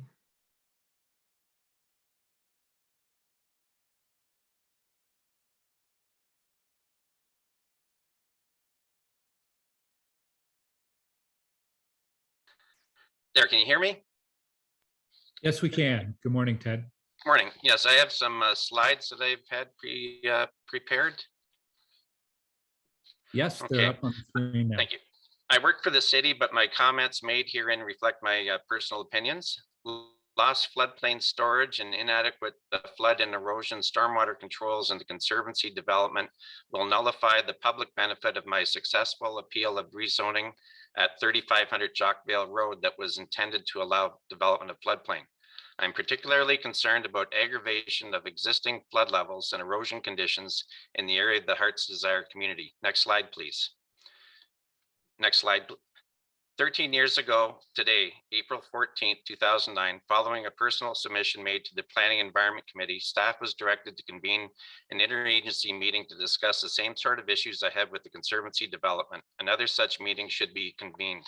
RVCA is currently updating the Jock River Sub-Watershed Plan, which could identify the need for flood and erosion controls. As Mr. Mark is quoted in a CBC story following my appeal of the downstream bylaw amendment, RVCA identified the need for additional land to be zoned green space. Rezoning approvals should be deferred until RVCA's sub-watershed study is completed. Next slide. Oh, I'm on the right slide now. OPA 212 approved by council in 2018 removed use of two-zone Ed, floodplain policy in wanna- Route 1. Ed, I'm going to pause. I think we're on one slide ahead of you. Can we go back one slide to the? Okay, Good. that's right. Okay, go ahead. Yeah. Okay. OPA 212 approved approved by council in 2018, removed the use of two-zone policy in Reach 1 and directed floodplain mapping be updated so that all landowners could benefit equally from lower flood levels. Instead, alterations of the floodplain occurred in Ward 3, which will aggravate existing flood levels and erosion conditions in Ward 22. Next slide, please. The Conservancy development involves about 2,000 lots to be created on reclaimed floodplain because RVCA approved a fill permit where PPS policy does not permit site alteration. Contrast RVCA planner Glenn McDonald's remarks about the outcome of my OMB appeal to what RVCA just approved there in 2019. Next slide, please. RVCA's fill permit included conditions. Flood levels and velocities are to be monitored for 10 years, and if when impacts occur, additional earthworks are to be completed to the satisfaction of the RVCA. The RVCA takes no responsibility for any impacts. Next slide, please. What the fill permit has done is rewarded the developer in Ward 3 with an unprecedented floodplain development opportunity while placing residents and their properties in Ward 22 at unknown risk, without any consultation or notice. And if when impacts occur, the RVCA will decide what mitigation will be done. Is it acceptable that residents in Killermeans Ward be placed in a position of servitude to the upstream developer and RVCA? Next slide, please. RVCA has 2 incomplete contracts underway as committee is being asked to approve zoning of reclaimed floodplain with no land for stormwater ponds to provide flood or erosion control. This process is inconsistent with OP policy 4.7.6, which requires stormwater management to be informed by sub-watershed plans. The Conservancy development was enabled by RVCA's fill permit. Why shouldn't its stormwater plan be informed by RVCA's sub-watershed plan? Next slide, please. The city has an MOA with the RVCA. Note the commitment RVCA made to taxpayers and Heart's Desire, that it would review technical studies in the context of Province of Ontario policies and guidelines. Next slide, please. The 2002 M&R Technical Guide and the MOA are 2 key documents that should inform decisions for the Conservancy development. Next slide, please. The guiding principles behind the PPS listed in the M&R Technical Guide are presented verbatim. The RVCA fill permit approved for the Conservancy development is inconsistent with all guiding principles. For example, RVCA approved the fill permit in 2019, commenced its sub-watershed study in 2020, allowed the draft plan to be approved in 2021, and are now supporting the zoning bylaw amendment in 2022 with its sub-watershed study incomplete. The technical guide states proper floodplain management requires flood erosion hazards to be simultaneously recognized and addressed in a manner that is integrated with land use planning and maintains environmental ecosystem integrity. Next slide, please. The province has created flowcharts to assist conservation authorities with coordinating their review of plans of subdivision and processing fill permit applications. The process requires a fill permit approval to occur after the Planning Act process has been completed. Next slide, please. The MOA includes coordination of stormwater management between the city and the RVCA during the review of development applications. The RVCA's responsibility is to establish the flood and erosion control criteria. The city's responsibility is to ensure stormwater infrastructure performs to the criteria set by the RVCA. Text at page 19 of the committee report indicates only the city was satisfied with the stormwater plan, likely because RVCA's sub-watershed study remains incomplete. Next slide, please. Next slide, please. Okay. Yes, I encourage committee members to support my 2 recommendations. Thank you. Okay, thank you, Ted. You're just in under the wire there. Good timing. There's a couple questions for you from councilors. Councilor Leeper. Thank you very much. So Ted, I've taken your recommendations and I've written them up as a motion that could be voted on by this committee. Can you unpack for me, what would you hope the outcome of those recommendations would be? And if I may, obviously this is pretty technical and it's outside of the immediate experience of many of the councillors around this table.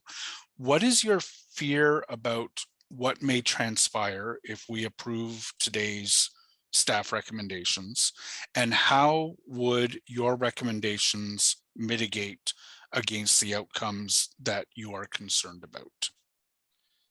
So my primary concern is, I would say, of the 2 issues between floodplain management and stormwater management, my primary concern is erosion impacts that are likely to occur without any controls.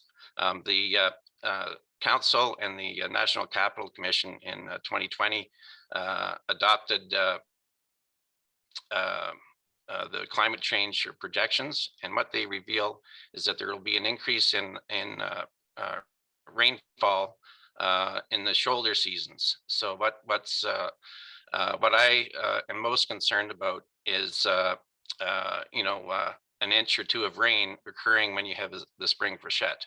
And in the Jock River, the spring freshet can last for 1 or 2 weeks. And so what we'll be seeing in the future is uncontrolled urban runoff adding to the spring freshet. And it's at that time of year, the banks of the river system are most vulnerable to erosion. And unless there are controls put in place, we will see an acceleration of the erosion. And there are parts of the river system where the what's called the meander belt encompass parts of the Heart's Desire community. So if we do not get on top of this issue over the long term, it'll become a major financial burden on city taxpayers to prevent a serious problem. How is that related to the report that we're being asked to approve today? Yeah, normally when you'd see a plan of subdivision, go through a plan of subdivision process, there'll be land set aside for stormwater blocks where you construct the stormwater pond. And what you need to do is hold back the runoff from the development area and slowly release it at what you'd say is pre-development rates. Now, normally this type of planning occurs at a sub-watershed level. So you have to identify, proper controls to release into the river so that you don't aggravate runoff conditions in the river such that you'll lead to additional flood and erosion issues. So, we've seen that the RVCA has a sub-watershed study underway, and it's to include public consultation. And I think it's important, because the fill permit process doesn't allow any involvement of third parties. And this is why normally the fill permit process comes at the end of the Planning Act process, not at the not before the Planning Act process starts. So I think it's important that RVCA presents its findings to the public, just so that we know that we're not going to be dealing with any lasting erosion and flooding issues downstream. My concern is not that the Barrhaven Conservancy development area will be subject to flooding. That's not the issue. The issue is it creating problems elsewhere. So the Conservancy is going on land that has been reclaimed from a cut and fill. And the RVCA has said that cut and fill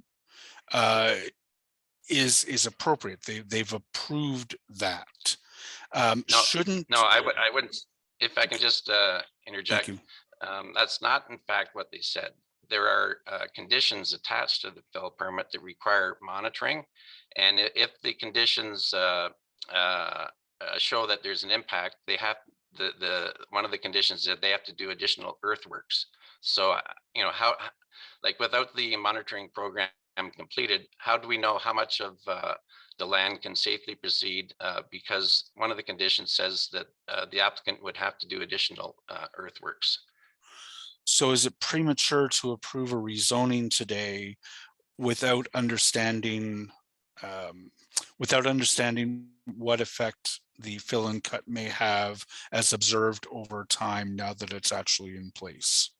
That's correct. And if you look back to the guiding principles in the M&R technical guideline, which state is, you know, that's the guideline, and it says that you have to defend your decisions on the basis of what's in that guideline. You know, the proper sequence here is to sort all of these things out before the fill would have been placed. Okay. Okay, I'm going to leave it there for the time being. I see Councillor Meehan has questions as well. Thank you, Ted. Thanks, Council Leeper. Worth noting too, we do have a representative from Rideau Valley Conservation Authority with us. So when we get to questions for staff, they'll be able to answer any specific questions if they arise. Councillor Meehan. Thank you very much, Chair, and thank you, committee, and thank you, Ted, for the presentation. Yes, I do represent some of the communities downstream from the Barrhaven Conservancy, and I am concerned about the impact of what we're doing here. Just first off, Mr. Cooper, can you explain just briefly your credentials in this? I would assume that I believed you to be an expert in the floodplain and drainage. Can you just explain your credentials? Yes, I have a master's degree in civil engineering, specializing in water resources engineering, and I've been working in this area since 1988.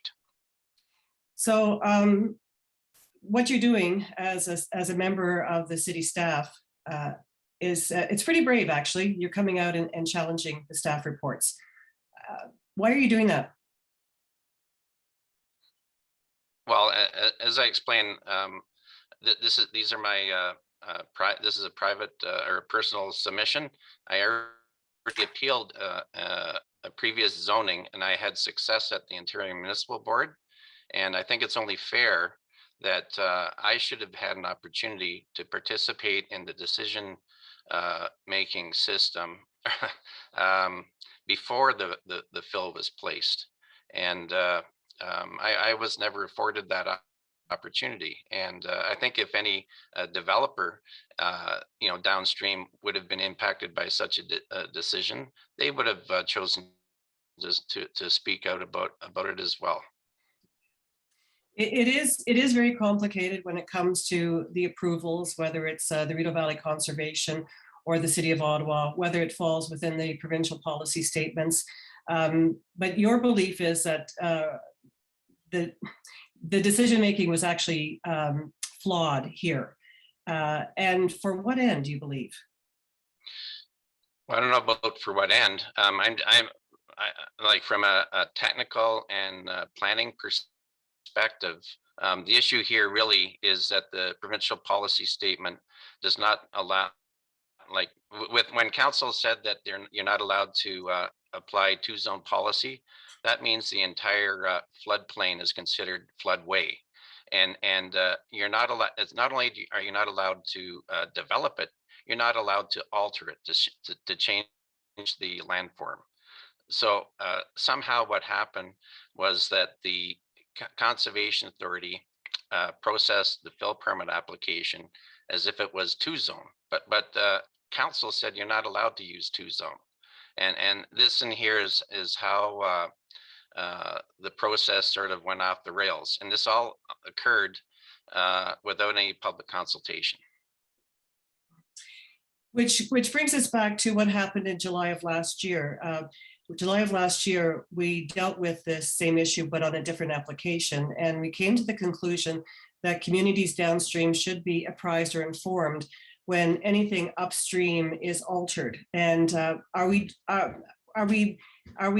fulfilling the intent of what we decided last year when it comes to this application today? Well, in this application, what you see is a second fill permit, which just sort of fills in around the edges.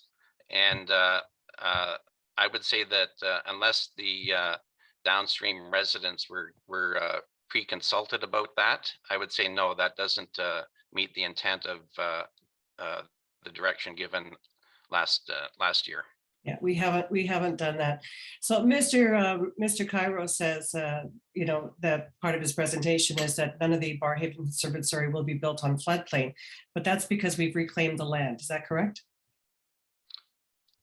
Yeah, like I'm not disputing that the conservancy lands, you know, they won't be subject to flooding, but that's because they brought in lots of fill to keep the water off their property. So as an expert in this, we cannot guarantee that the communities downstream won't be flooded at some point. I live near the Jock River. I walk by the Jock River every day. We're seeing the Jock River. The Jock River is impacted by a lot of decisions, and it's up and down several times a year. What do you think ultimately is the big danger, and how real would that danger be in your assessment? Yeah, well, right now, like I believe the Heart's Desire community dates back to, I think, 1970s it was built. So it sort of was constructed before the province adopted, you know, a policy-based system. And likely parts of that development wouldn't have been allowed to be developed because in fact, there are some lots and Goodwood Drive that are within the 100-year floodplain. So if flood levels are increased, those residents had a right to object to having to take on water that once occupied the lands upstream. So, but as I say, I don't think it's going to impact. I don't know. I don't know. I have all the details. But if it's going to be occupying more of people's property as opposed to getting into their basements, but it does occupy Goodwood Drive, and if it gets to a depth, you know, often when you have flooding and things, everything goes wrong. And if the depths are too high, emergency vehicles wouldn't be able to travel on Goodwood Drive. Okay. So these are all the kinds of things that should have been investigated before the fill was allowed to be placed. Okay. Is there any way to mitigate any potential risk at this point? No, not. Well, as I say, if you look at the guiding principles, all of these things are supposed to be sorted out before the fill is placed. And if it does flood, there's nobody to go back on. No one's going to take responsibility. Is that correct? Well, if I look at the fill permit, the Conservation Authority is taking no responsibility. And if you look in the zoning bylaw amendment or in the committee report, the city didn't identify any liability or risks.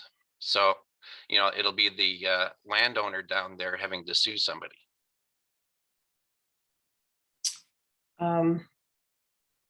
Interesting. Okay, thank you. I appreciate your input, Mr. Cooper. Thank you. Hey, Councillor Kavanaugh. Yeah, thank you very much. I'm interested in this, and especially this time of year when we're in freshet season. I live near the Ottawa River, and of course, in 2019, we experienced flooding, and that was supposed to be the 1 in 100-year flood.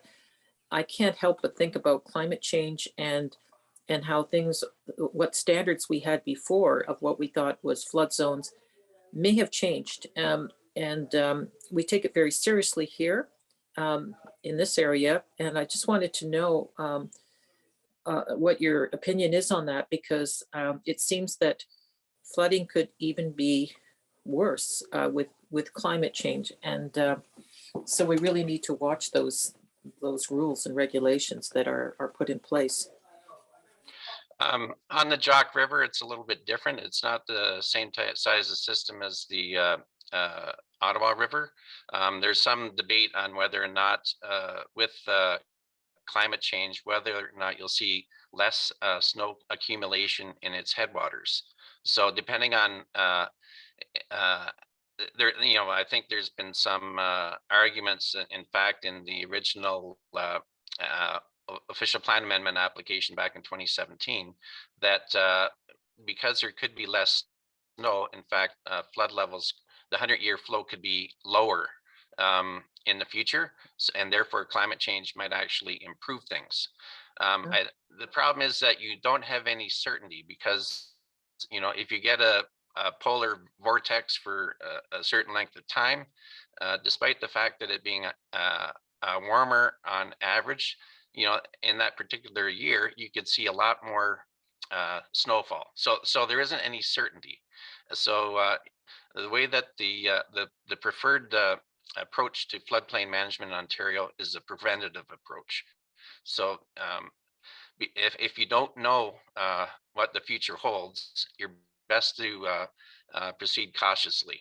And but in terms of climate change, what the report from the city and the National Capital Region indicated was that you're going to see more precipitation over the winter period, and more of it, could be in the form of rainfall during the shoulder seasons. So that means that when the flood level is elevated, you'll have more rainfall occurring. So if you don't have stormwater controls, you'll see higher flood stages, and that's the period when you've got no vegetation protecting the banks, and that's where you'll see more erosion.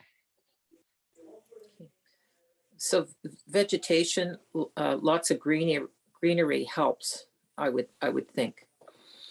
Oh yes, that's right, and that's what sort of when it's dormant, when the flows are the highest, and when you'd see the most erosion. Okay, and is that something that's being recommended? I apologize if I missed that. Yes, the Conservation Authority is currently updating its sub-watershed plan, because there was a sub-watershed plan approved in 2007, but it didn't contemplate the development of the floodplain, or I should say the filling and development of the floodplain in the area of the Conservancy lands. So there is no plan available to inform stormwater management requirements as is required by official plan policy. Should there be a recommendation to have more trees, for example, more greenery, things to absorb water? I believe that in 2016, the RVCA undertook I think they call it a sub-catchment report, and they identified a number of locations within Reach 1 of the Jock River that have erosion problems, and they've identified the need for future works in those areas. Okay, thank you very much. Thanks, Councillor. Councillor Menard. Thank you. I'll be quick because my colleagues have asked very good questions. The Sub-Watershed report, do you know when that's supposed to come out? I'm sorry if we've already mentioned it, but I just want to be clear. The date that's supposed to be finalized? Oh, I don't know. All I know is from looking at the RBC website that they approved the contract back in, I think, November of 2020. And it indicated a need for a public consultation. So there, to my knowledge, there hasn't been any public consultation on it yet. Okay, I'll ask the RBCA official we have with us later. Thanks. Okay, thanks, Councillor. I am seeing no more questions from committee members. So thank you, Mr. Cooper, for your presentation today. Yep, you're welcome. We will move back to the applicants. And so if any councillors have a question for the applicants in this, now is the time. Councillor Hubley is first. Thank you very much, co-chair. Sorry, my voice is bad today. The couple of questions, if I may. One, the presentation you gave, Mr. Cairo, very impressive about the building material and everything, and that you're going to do it very close to on site. Yesterday, we dealt with high performance building standards. would you know offhand if you're going to meet or exceed most of those building standards based on the material you're planning on using? Thank you for the question through you, Mr. Chair, Councillor Hughley. The short answer is we've made a very concerted effort over the last number of years to address our carbon footprint as an organization, whether that goes into the homes when they're delivered to customers or in the production cycle of getting the homes built. And our efforts to date have been really front end to try to look at the whole environmental and ecological footprint of our activities. And so focusing on the actual production of homes, we felt was the number one priority. Once a home is closed and is an environmentally energy efficient product, it has a small or marginal uptick in environmental gain by making it more energy efficient. But really, as an industry, our big environmental gain is changing the way that homes are built, how the consumable products that go into a home are procured, and how homes are assembled, and how carbon can be mitigated in the production process. So I'd say that, coming back to your question about the high performance development standards, we look at every neighborhood from an overall ecological footprint approach. We're of the opinion that the neighborhood's footprint is more relevant than a home by home metric on energy efficiency. All homes in Ontario built under the new building code will be energy efficient. What makes our approach, I think, important to consider is that there's a lot of things that can get done at a neighborhood scale and through production that go even further than just whether or not a home, once it's closed, will perform energy efficiently over time. Okay, thank you. The other thing, I see similarities here to your development that's in my area known as the Monaghan Landing. And the amount of work that you did there along the spillway and everything, and as Councillor Kavanagh was saying about greenery planted in there, there's quite a bit of vegetation around there and so on. And it's become a major attraction for nearby residents because you included a pathway around it. So if anything, it's working to educate people on stormwater and nature and protect nature within our community. This looks to me, but I'd like to hear it from you. It looks to me that you're building on what you did there and the work you did with city staff to enhance the performance of the Monaghan drain so that there were no real runoff concerns to that development. Would that be a fair statement? Yeah, so Councillor Hughley, through you, Mr. Chair. I'm very disappointed and quite honestly heartbroken by a lot of the comments that have been raised in this committee meeting by Mr. Cooper to allege that we haven't considered erosion, to allege that we haven't considered stormwater management, to allege that we don't have a sub-watershed study. Those are all complete factually incorrect statements. We do have a sub-watershed study that's been updated as part of our development program with a master servicing study that's been filed. The fill permit that was the result of many years worth of work with over 42 independent experts included a very, very deep level of learned understanding on the status of the Jock River, the future state of the Jock River, erosion, conveyance capacity, flood resilience, climate change and adaptation, 1 in 350, 1 in 500 year storm events. The fact that it's being reduced to a statement as if we haven't considered those facts is a travesty, and it's embarrassing, and it's a disrespectful remark to make when the Conservation Authority and the City of Ottawa worked so hard to develop a subdivision here that meets all provincial prerequisites, is consistent with the official plan, and should be a good news story for all of us. To go directly into your question about the Monaghan drain and the work that was done there, there's a lot of similarities, but I'll say that the Jock River corridor that's now being established as part of this development is one of the biggest restoration projects that exists in this region. We are replanting an agricultural edge that's in an erosive state. We're improving the setback to the river and we're enhancing it, improving the conveyance capacity. We have stormwater facilities within this complex of wetland framework that are all benefiting not only this neighborhood, but everyone downstream. We've considered engineering from immediate all the way upstream, kilometers and kilometers upstream, right through downstream to the Rideau River and beyond. To suggest for 1 second we haven't looked at that is completely wrong. So I hope I answered your question. I apologize. We're very passionate about stormwater management, floodplains, and drainage within my organization, but also the experts I brought with me today that could field questions if there are any. JFSA, who's a world-renowned expert and firm that conservation authorities use across Ontario for guidance in these matters, has been involved. I'm not sure why there's confusion that still persists, but every time there seems to be a planning application in this area, we're back to talking about issues from 2019. So my apologies if I've ranted too long, but I want to state on the record that we've been very responsible about this, as has city staff and as has the RVCA. There's been no short stepping on this project at all. And I would agree with you, Mr. Cairo, in that I'm looking forward to what the RVCA is going to respond to the attacks on their credibility here.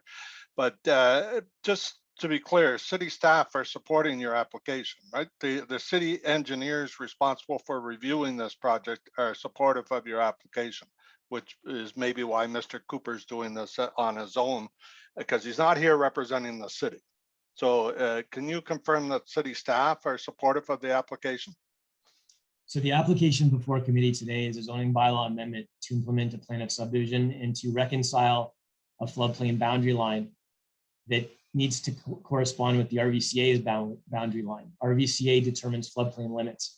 And in particular, there's been reference to this second cut fill permit. There is no second permit. All the work that's been done in the floodplain boundary adjustment we're talking about today is all part of that 2019 permit. So with respect to today's matter, city staff is in support and is recommending approval of the zoning bylaw. We're not relitigating the 2019 permit today. Ted Cooper's resource, or I should say recourse, if you would like to litigate that, and we've reached out to Ted and he has not determined that it would be worthwhile meeting or reviewing the technical merits of the application or even the policy framework on this file, even though the concerns go back many years, he hasn't met with us. The door is still open to meet with him, but his recourse would be an appeal of the zoning bylaw if he so chooses. Okay, thank you. Thank you, Mr. Chair. That's my questions for now until we get, you don't want questions of staff right now, correct? Not yet. Okay, thank you. That's it for me for this round. Thank you, Mr. Cairo. Thanks, Councillor. Councillor Leeper. Thank you very much, Frank. Thank you for being here today. My question is around waiting for the Rideau Valley Conservation Authority to complete the sub-watershed plan that's ongoing. If a hold were placed on the zoning to allow for completion of that study before the zoning would become final, what would be the impact to your development plans? Thank you for the question, Councillor Leeper, and through you, chairs. Delay would be very problematic. We've been rushing to bring very needed and time-sensitive housing to market. There's over 100 families waiting to move into this community that bought homes. A delay would create obviously a lot of impact, not only for us producing the homes, but also for people that are desperately waiting to move in. I just want to be clear, going back to the Sub-Watershed study for a moment, that we have not only submitted, but have approval on Sub-Watershed work that was done as part of the plan of subdivision. The work that is being referred to as an update to the Sub-Watershed study in the area is actually in harmony with our approved subdivision plan. It takes into account our master servicing that was reviewed and approved as part of our subdivision. So there is no lack of information that we're waiting on. It's just simply an update to take into account all of the development that has occurred in the area. This is one part of that, but there's many other parts that need to be updated as well. But we have relied on an existing Sub-Watershed study that we updated with a master servicing study, and that was approved as part of our plan of subdivision process over a year ago. Okay, no, and that's helpful. I haven't determined whether to move ahead with that or not, unless Councillor Meehan may want me to pull the trigger on that, in which case I will. But I appreciate that answer. And then, yeah, I would love to come down and see that facility. That's it looks like a fascinating spot. So, thank you very much, and I'll turn it back over to the chairs. Okay, Councillor Menard. Thank you very much, Chair. I want to go back to some of the history of this because you had previously applied with RVCA and they had rejected that application at that time. And then they came back later on and was approved by the board. I'm sure Councillor Moffat and others would know more about that process. What was your understanding of why it was not approved by the RVCA when you first came with the studies that you did in terms of the floodplain mapping and the concerns that they had raised at that time? Thank you very much for the question, Councillor Menard, and to you, co-chairs. There was not a refusal of any application by the RVCA. The Section 28 permit that was filed after years actually of pre-consultation and study with data sets and modeling work was approved following a series of rounds of comments between us and the RVCA. You may be referring to floodplain mapping updates that we originally requested get made without a Section 28 permit. The data set that we had filed in order to rationalize floodplain modifications related to a 50 years worth of data that suggested that, as Ted Cooper had noted in today's call, that the snowmelt on rainfall events in the spring, which govern 1.5-year floodplains in the Jock River over this reach, had become less severe, and therefore flow rates in the spring were reduced from the previous floodplain mapping. And those reduction in flow rates would by default lower the 1-in-100-year water elevations, which we've actually monitored on site to be the case. The RVCA's preference after a long discussion was to hold off on mapping updates, to look at the merits of a cut fill application with hydrodynamic analyses and determine if cut fill was suitable within provincial policy. That doesn't mean that the floodplain mapping won't be updated again in the future as climate data, flow rate data, and other data is used to update floodplain mapping. So I know that there's a lot of confusion about the history on that, but there was never a refusal of any application by the RVCA. There was back and forth in comments, but there's never even been a concern about whether or not the application in its latest form after addressing comments met provincial policy or official plan policy. It was determined that it did, and that's why the permit was issued. Okay, thank you for that. In terms of the RVCA's process now that they're undergoing, do you have any idea when that's supposed to finish up again? I'll talk to the RVCA official, but have you been part of that process? And do you know when it's going to be wrapping up? So thank you again, Councillor Menard, and to you co-chairs. We actually have asked for an update. We are not part of the process. It's an independent process being carried out by the RVCA. We're aware of it. We are aware of the data set that's being used for it. But the latest update we got this week was that there is no date when they don't have a horizon date as to when that study will be completed. In part because it's not really a prerequisite for any development application currently. It's ongoing work that, in the years that will follow it, will also be updated again. Sub-Watershed studies as development applications come in continually update themselves to take into account existing conditions. So I don't know if that answers your question, Councilor Menard, but we don't know the date on when that study will be finished. Thank you very much. Thank you, Chair. Okay, thank you. I'm seeing no additional questions from committee members, so thank you to Frank and your team for answering questions today. We'll go now to questions for staff, and we do have Rideau Valley Conservation Authority representatives here as well, able to answer questions. So Councillor Meehan, you're the first with your hand up, so please go ahead.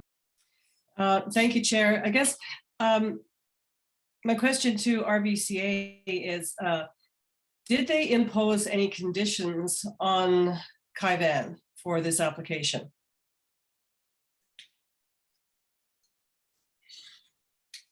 Chair, RVCA, Glenn McDonald, the Director of Planning Approval, is here. So invite Glenn to respond. Okay, thank you. Good morning, chairs, councilors. Can you hear me okay? Yes, we can. Good morning. Okay, thank you. Yes, the permit application was approved with some conditions, Councillor. And what are those, and have those conditions been met? The applicant has satisfied most of the conditions. There was a condition for a monitoring plan to be developed and implemented. So that is in process.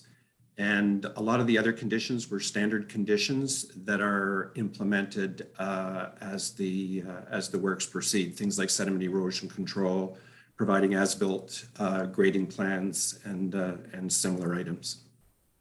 So when will they be completed?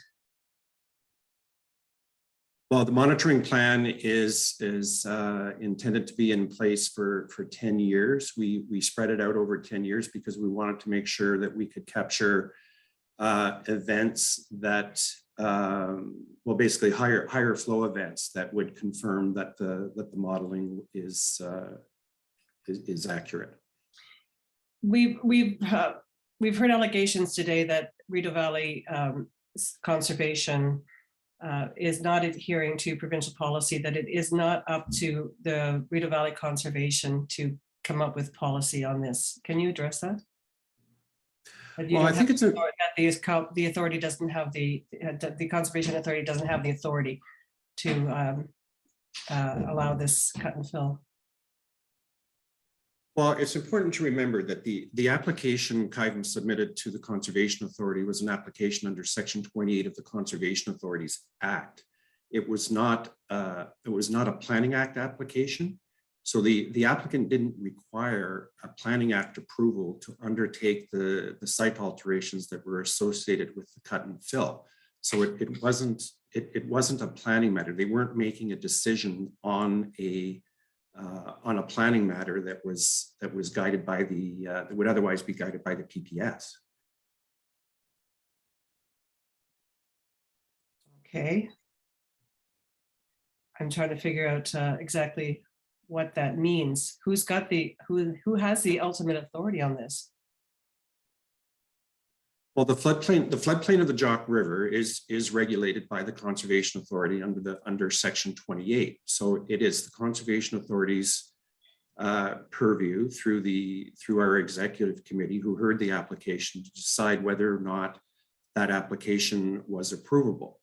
And the executive committee accepted the engineering analysis prepared by the proponent as reviewed by Conservation Authority staff.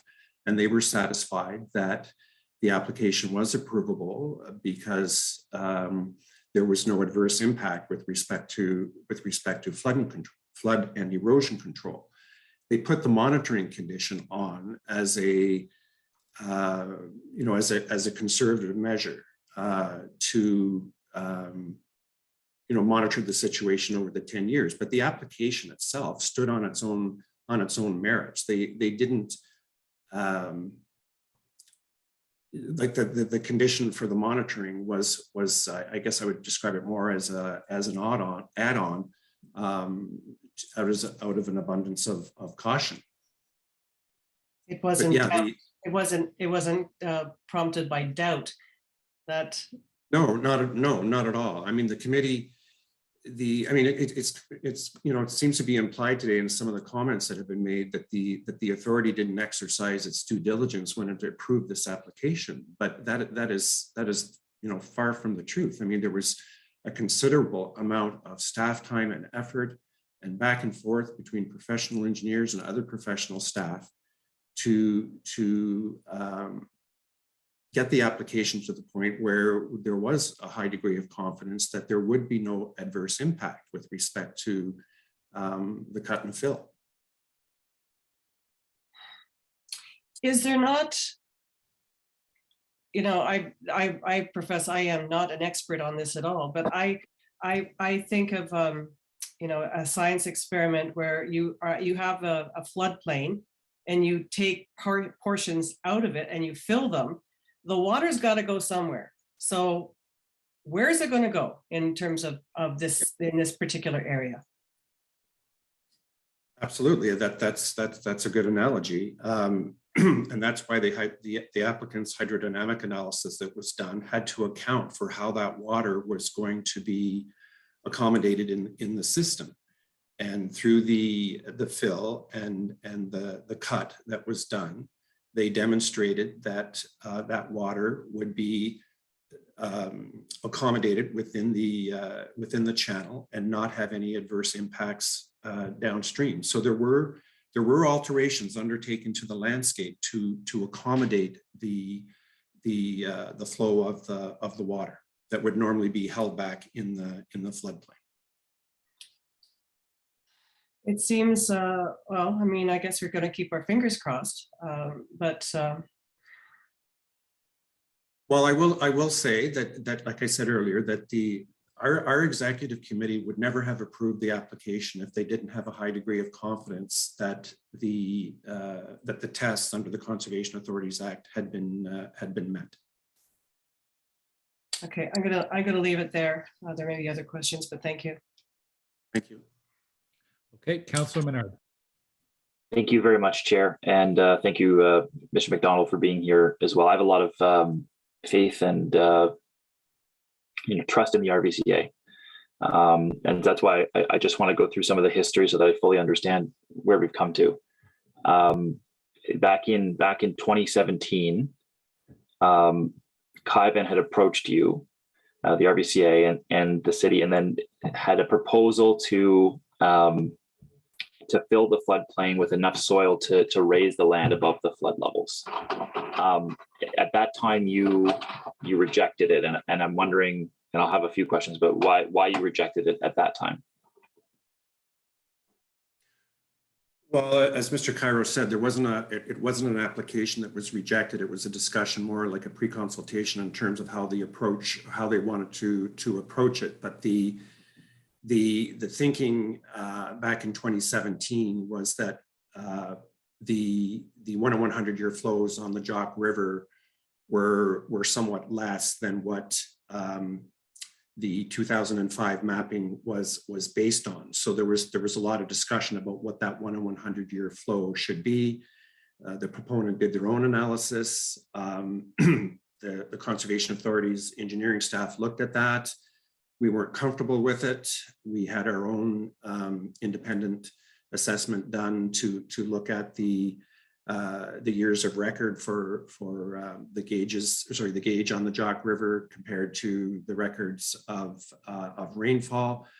And we and through our engineering consultant concluded that the flows used for the 2005 floodplain mapping were still relevant today. So we took the position that if the application was to move forward, or the proposal was to move forward, it had to be based on the flows that were used for the 2005 mapping. Okay, very helpful and clear. Thank you for that. Kaivan followed up that first discussion with you with the OP amendment. And this was to allow that future residential development in what was currently the floodplain. And so because the modeling that they were showing, that Kaivan was showing, it was indicating that the flood line was lower than currently identified by the RVCA. And at that time, they were asking for the floodplain mapping study to be done. But the RVCA had reviewed their technical information and then concluded that as you were saying, the existing 2005 map was still valid. So you didn't support lowering the flood elevation or revising the mapping. And can you go into a little bit more on that decision? Yeah, so I think you're referring to OPA 212. Yeah, so right. So when that official plan amendment was put forward, It was done so with I think the assumption that at that time was that there would be an updated floodplain mapping study. So it simply, that OPA simply stated that, the kind of the dividing line between the hazard land, that being the floodplain, and what was to be developed as future residential would be determined by that updated mapping study. And like there were no changes to any lines or anything as a result of that amendment, because we didn't have an updated floodplain mapping study. So, but after that OPA was adopted, that's when it was determined that there was really no, from the Conservation Authority's perspective, that there was no value in undertaking an updated floodplain mapping study, because we were comfortable that the 1 in 100 year flow that was used in the 2005 mapping study was still valid. And we didn't want to spend, it didn't make sense to spend, $150,000 or whatever to do a new floodplain mapping study that wasn't going to result in any significant change to the flow or to the lines on the map. Understood, and appreciate again that clarity. That was followed by the cut and fill permit in 2019, and that was a very large cut and fill being discussed. Can you just go into that a little bit more in terms of how large a cut and fill we're talking about here in terms of its volume and scale? The volume, my recollection is the volume was around 400,000 cubic meters, I believe. I think my colleague Eric Lalande is in the meeting as well. He might be able to answer that question a little more accurately than what I can at this point. If I may, through the chair, I don't have the number memorized by hand, but I could look that up if you want the accurate number in just a second. Great to see you or hear you, Eric. No, I think yeah, around the 400,000 is correct from what I recall as well.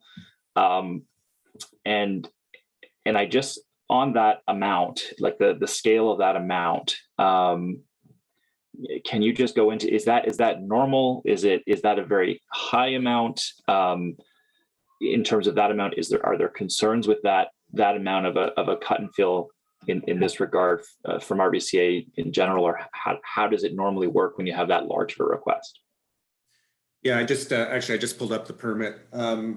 Yeah, so the number was about 407,000 cubic meters. And yes, I would say this is not a standard application that we would receive for a cut and fill, just given the volume. I can say that it is the largest cut and fill volume that we have ever had to consider. So it's not, this volume of fill is not what I would call a common request. Okay, I appreciate that. In terms of where we are now, the sub-watershed study that is happening concurrently. I mentioned I'd ask about the date that is expected to wrap up and have results from. Do you have that approximately? I can't give you a firm date, but I can give you an update as to the status. So the report is draft. There is a draft report that we have that our staff are reviewing, that city staff are reviewing as well. We are awaiting comments from the city on the report before those go back to the consultant. But the study has been underway for some time. We had a couple of delays because we were looking for some land use information from the city, and that kind of got caught up with the new official plan, and so there were some delays that we didn't anticipate. But it's certainly our intent to wrap this up as expeditiously as possible. We know it's important And just a matter of clarification or a point of clarification, the sub-watershed study we're referring to is the Jock River Reach 1 sub-watershed study. That is actually a study that was led by the City of Ottawa, and certainly the Conservation Authority partnered with the city on that and participated in the study.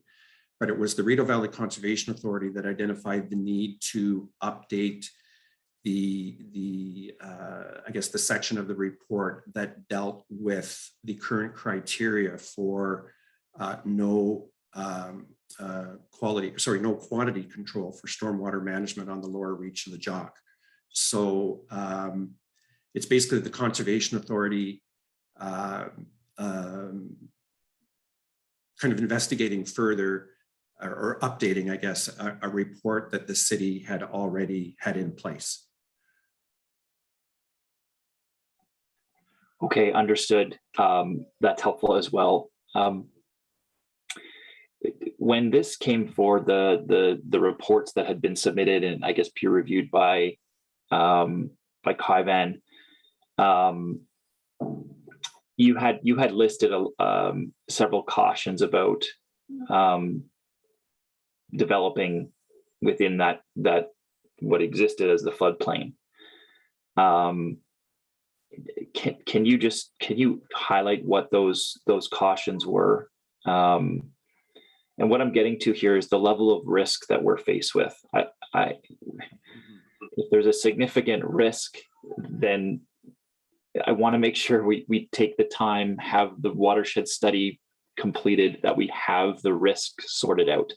So I just want to know about what risks may have been communicated at that time, and do those persist today? Well, the risks were certainly pointed out to the developer in terms of making sure that, you know, at the end of the day, the Conservation Authority had to be satisfied before we issued the permit that there was not going to be any adverse impact with respect to flood levels or erosion control. And as I said earlier, the authority's executive committee accepted the applicant's engineering studies and the conclusions that there would be no adverse impact. I think it's also important to make a distinction here between, what we're talking about adverse impact with respect to the cut and fill application, which the Conservation Authority is satisfied is not going to happen. But we're also talking today about adverse impact with respect to stormwater management. And the plan of subdivision has been draft approved with a condition that will require the applicant to adhere to whatever stormwater management criteria are in place at the time they make the application for approval of their stormwater management works. So that is a condition in the plan of subdivision that will speak to the quantity control issue. So and that's it's going to fall on the applicant to demonstrate how they're going to meet whatever that criteria is, or whatever falls out of the sub-watershed study. Very good, very clear. Again, thank you for that. I appreciate that. I mean, I'm taking your view of this very seriously because, as I say, I trust the RVCA and you do fantastic work. I deal with you folks a lot because of my ward. So in Rideau River running right through it. And so, I always have very good dialogue with you. And that's why I just want to make sure we're considering all the risks here, and you're the trusted voice that I hear on this. The more you can give me, the better on this to feel like we're mitigating risks appropriately, given your expertise. And that the last point I'll just raise that sub-watershed study. Do you see any reason to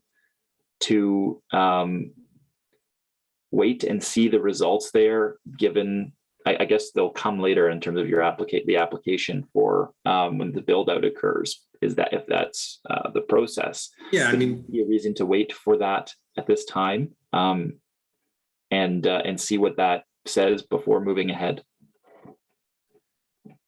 It was never the Conservation Authority's intent to kind of change the rules of the game midway through a development process. We never thought that would be fair to any applicant. But I think we've, through the working with the city on the conditions of draft approval, that we have built in accountability to whatever comes forward in the Sub-Watershed study in terms of what the criteria might be for stormwater management. So, like I said, we're trying to move forward with that as expeditiously as possible. But no, it wasn't the Conservation Authority's intent to have the subdivision held up while that Sub-Watershed study was being completed. Okay, but if it reveals something that needs to change with the development, that'll be built in, or are we going to be at a later stage at that time? That's my question. Is can we? Well, right. I think the onus will be on the developer to demonstrate how they're going to make the criteria work, and if that requires an amendment to the plan of subdivision, or how the the lots are laid out or whatever, then that's something that the developer is going to have to deal with. Okay, thank you. You've been very, very helpful in these discussions. Appreciate it. Thank you, Councillor. Thank you, Councillor Leeper. Thanks, and Glenn, your answers have been extremely helpful today. Can I just ask maybe to restate what I think I heard you just tell Councillor Menard, which is that, is it fair to say that the Sub-Watershed study that you're currently undertaking is unlikely to suggest that the fill and cut would need to be modified? That's done. The Sub-Watershed study, however, might suggest mitigations for stormwater that will need to be implemented in the course of creating some of these subdivisions, and that there is a process in place whereby the developer is going to have to develop a stormwater management plan to the city's satisfaction that can be that will support the findings of the Sub-Watershed study. That is correct, Councillor. Okay, sorry, it is a little convoluted again. I just want to make sure that I understand that. Which relates directly to my thoughts around holding up the zoning approval until that Sub-Watershed study is done. But that doesn't sound like a productive path to take at this point. Now that I have a better understanding of what that is. I did want to double check on the original Section 28 cut and fill approval. I think Mr. Cooper has asserted that that should not have been, an evaluation of that should not have been triggered without a planning application. Can you help me understand that a bit better? I mean, any landowner, any applicant has the opportunity to make an application under Section 28 of the Conservation Authorities Act. They don't have to have any, like there's no prerequisite in the legislation for them to have a planning approval in place before we consider an application under Section 28. But I will reiterate that the application for the cut and fill, that was an application to undertake site alteration. There was no equivalent process under the Planning Act that the applicant was required to follow in order for them to do that work. If they had required an approval under the Planning Act, then the city would have required that, but there was no requirement for it. So at any time, a landowner can file a Section 28 application and have that considered by the RVCA. That's right. And okay. As much as we certainly encourage, landowners to follow, a planning process first. We receive many applications for, say, like redevelopment or, development on vacant lots of record that fall within the regulated area. And in those cases, you know, if an application requires a rezoning or some sort of Planning Act approval, we certainly encourage the applicant to do that first, but it's not a prerequisite under the Conservation Authorities Act. And then my third and last question is around liability. If the cut and fill permit analysis that you did turns out to be wrong, to whom can the landowners turn if there is flooding for restitution and compensation? It would come back to the developer. What? Okay. Your obligation is obviously to do a thorough analysis of that fill and cut and fill. Yeah, I mean, and you have engineers who have signed off on that. That's right. The Conservation Authority, you know, when we're processing an application under Section 28, we exercise our due diligence. There's a very rigorous engineering review is undertaken. Sometimes peer reviews are involved. So yes, absolutely. The authority and the executive committee don't take that job lightly. Okay. Today's zoning bylaw application proposes, as I understand it, updating the floodplain overlay to reflect the work that has been done through the site alteration. Do I understand that correctly, I think?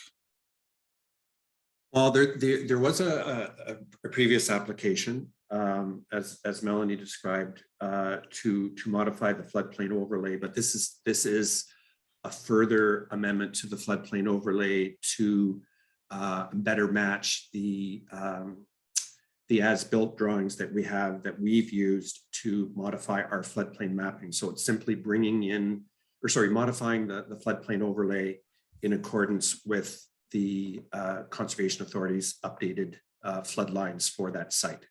Okay. And the City Council's role, this planning committee's role, as you understand it, is not to second guess the RVCA's authority in telling us that a floodplain modification is appropriate.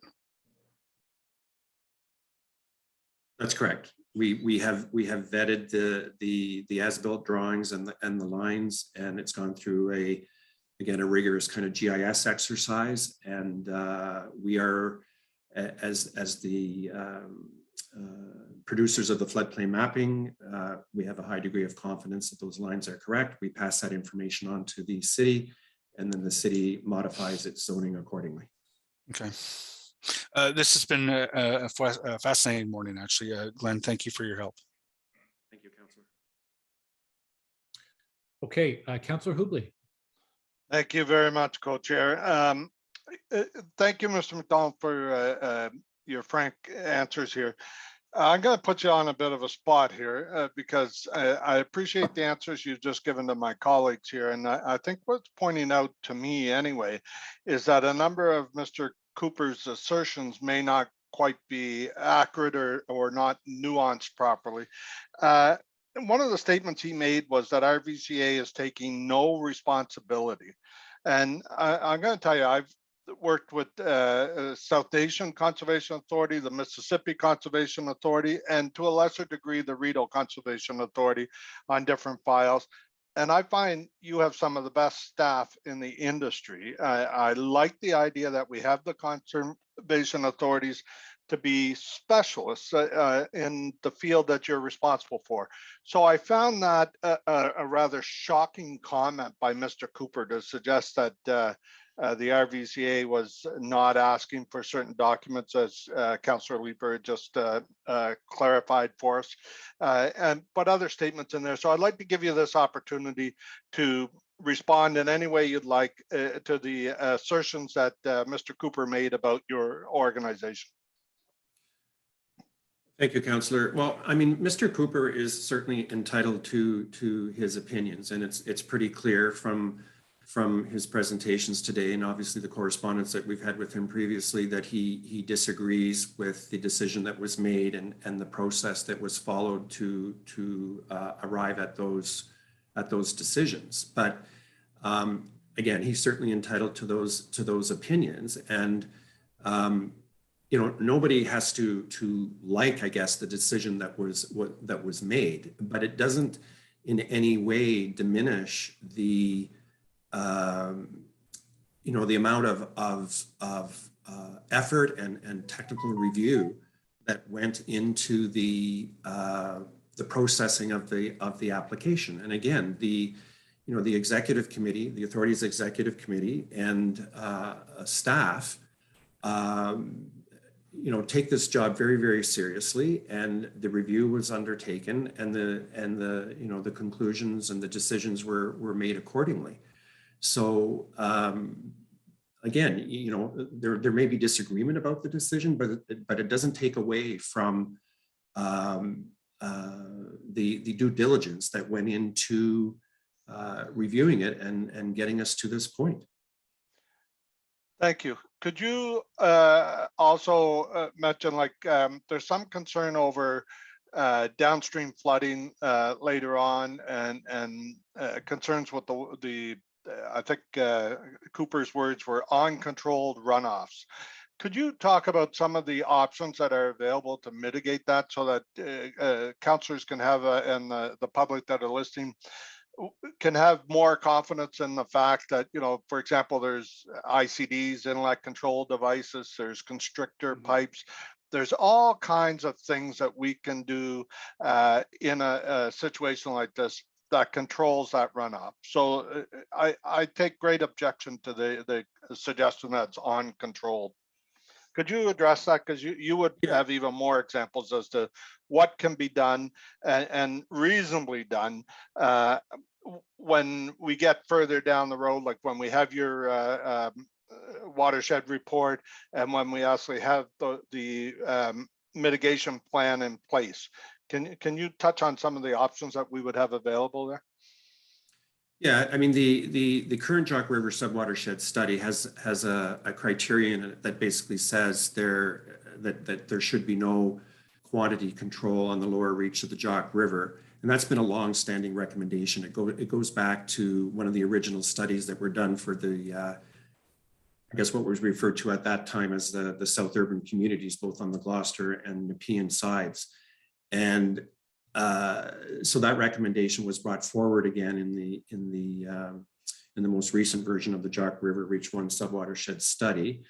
And if the update to that study concludes that assumption is no longer valid and there has to be, or there should be, quantity control, then there will be options to deal with that. I think the concern that has been expressed is that the current plan of subdivision does not contain any blocks of land that have been set aside for kind of our conventional stormwater management facilities. But again, if the study does indeed recommend that quantity control is required, then the onus will be on the developer to demonstrate how that's going to be done. And there are a large range of options available to do that. I'm not a professional engineer myself. I'm a professional planner, but not an engineer, but I'm certainly familiar with a lot of the approaches that can be taken. And certainly, with the focus on low impact development, LID techniques for stormwater management, those are all things that can be explored. So again, I'm not an engineer, but I do understand that there are plenty of options available to deal with it, but that will rest with the developer. I'll add one and then I'm going to be done, Mr. Co-Chair, but one such option that can come in after the fact, and we've done it across the city in a number of locations, is take a soccer pitch, for example, and recess it, like drop it down 12 inches or more, and it becomes basically a storm water pond for 6 to 12 hours after a major storm, and then through almost like a weeping tile network, that water is dispersed under the ground in that time, and you're back playing soccer within hours. So there's lots of things here. I would urge my colleagues to not think that we're going to leave anybody in a big puddle here at the end of this. There's ways that things can be done. I've seen it in my own area. I'm more than happy to take anybody around a tour of Monaghan Drain to see the work that Frank and Ryan Polkinghorn from the city, the work that they put into that area. And it's just an actual gem in my neighborhood. So if you want to see it, I'll take you through it. But I certainly have confidence in this application. So I'm going to thank Mr. McDonald for his frank comments. And I'll be done now, Co-Chair. Thanks. Thank you, Councillor. Thank you. Chair Moffat.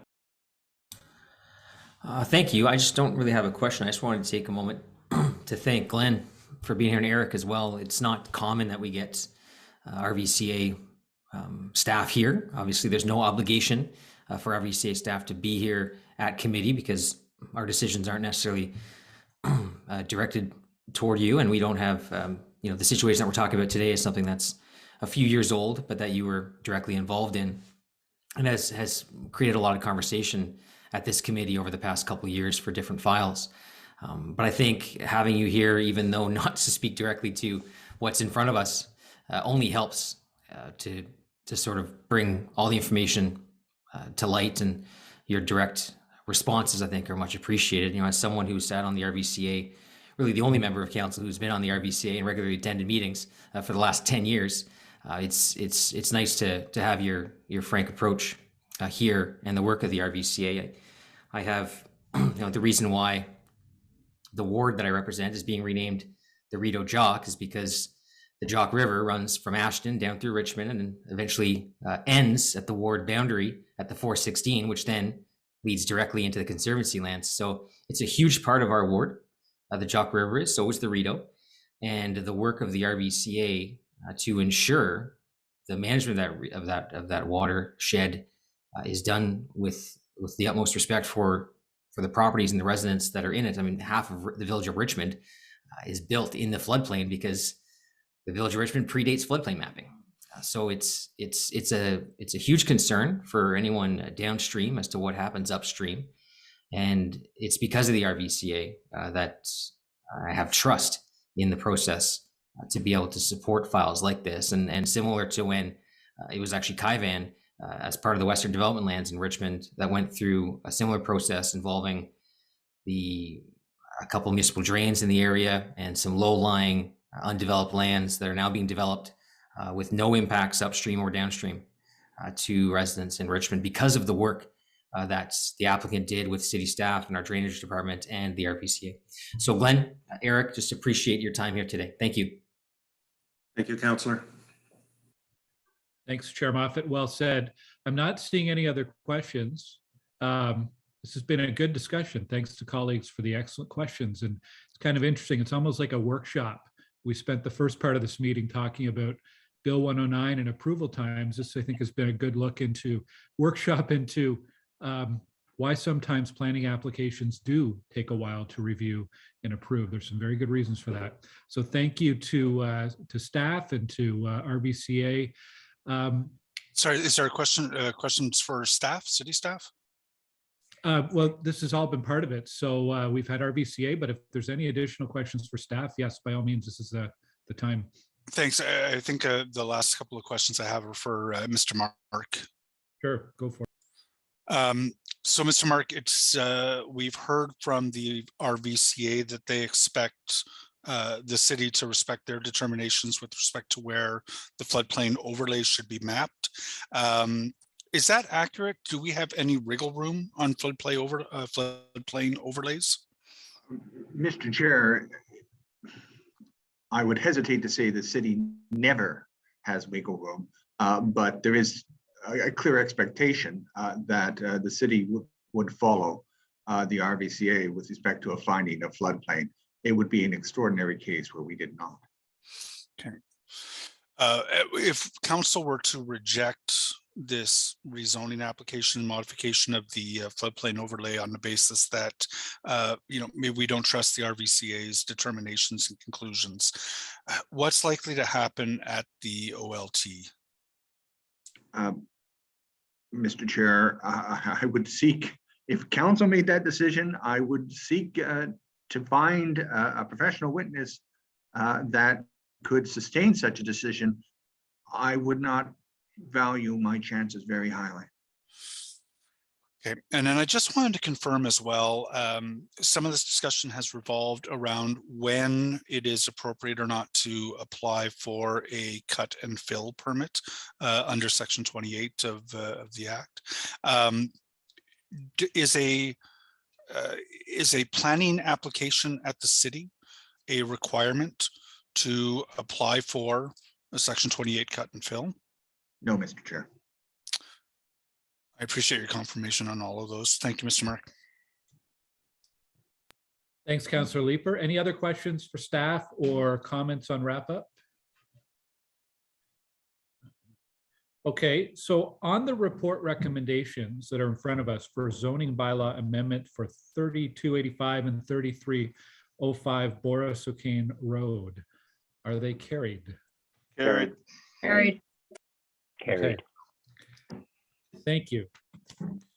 The next item that was held, the last item that was held, was that motion on changes to the Development Charges Act. That was my motion. So I'll cede the chair to Chair Moffat. There were a couple questions, I believe, from Councillor Leeper and Councillor Menard. Yeah, it was Councillor Menard that had his hand up first, and then Councillor Leeper. But if Councillor Menard stepped, nope, there he is. Sean, go ahead. You had a question on. Thank you. I'm sorry to hear the kids in the background there. It happens. I've got 5 of them, so I know. Yep. Occasionally I turn my screen off for those types of reasons, but the question I had around development charges, it wasn't so much on the motion as just a general discussion, one that I hope comes back to planning soon. And that's just around how we charge, what we charge for what. And I wanted to raise it with staff because we do have differing charges for different types of properties. So our new official plan is targeting many more multi-units and trying to have less, I guess, development on the periphery of only single family homes, but having more back-to-backs, more semis, more apartment buildings. And I raise it because right now in Ottawa, we have one of the lowest development charges for single family homes of any municipality in Ontario. We are extremely low. And so, and I just wonder about the incentivization of multifamily units versus the incentivization for development charges around single families, for example, single family homes or single unit homes. And so I guess I just put it to staff about when is the appropriate time to start talking about that. I recognize city staff also recently brought forward a report on the tax rates for multi-residential versus a single unit and multi-residential versus residential, and the multi-residential is still higher. It differs for new builds now, but on the old builds, it's still higher. So I wonder about those points and about our incentivization of what we're trying to achieve in the new official plan. And staff can just comment on that, and I'll turn my sound off now. Chair, I have Gary Baker. He's on this meeting. Perhaps he can respond to the question about the DCs.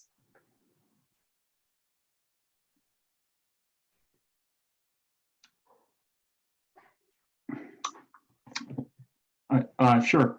So the I guess your first question, there's a built-in incentive or there's a built-in differentiation when calculating development charges that if you're applying a development charge to a single family or semi-detached in Ottawa, the persons per unit is assumed to be higher, right? So it's assumed to be like 3.5, 3.4.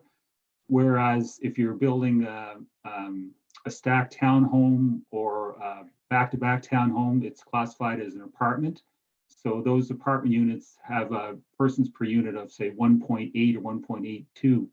So they would pay a lower development charge based on that persons per unit calculation. So more persons per unit in single and semis, fewer in townhomes, and since 2008, we've been applying a department persons per unit to all back-to-back and stacked townhomes. So that's kind of the built-in incentive of development charges for those types of units.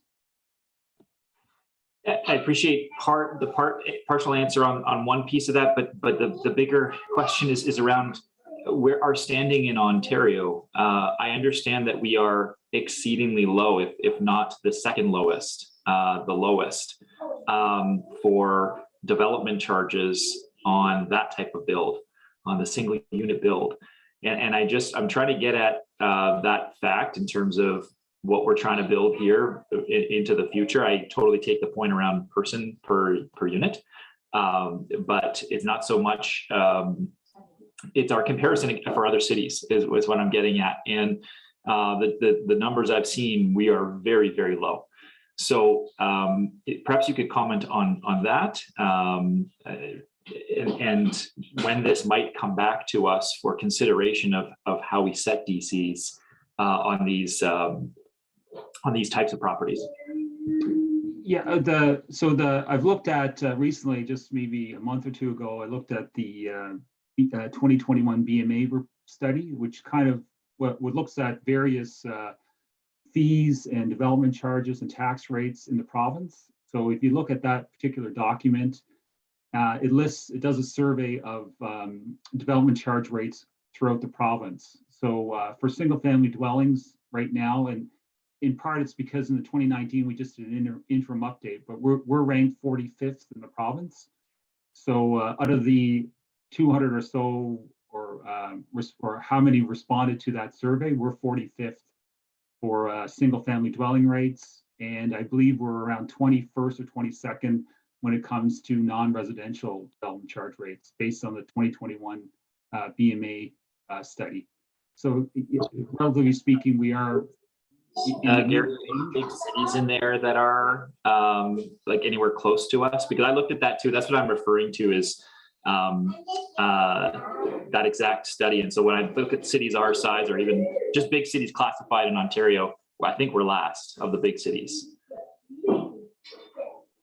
Yeah, I mean, like, because yeah, if you can differentiate, you can kind of parse. We're kind of more close to the top. We look at single tier, but when you look at as the BMA does, both upper and lower tier jurisdictions, say up in the GTA, like York, Peel, Durham, Halton, they have the lower and upper tier together, and their rates tend to be closer to the 90, 100,000, 110,000 for single family dwelling, where ours is around around the 45,000 dollar range. So,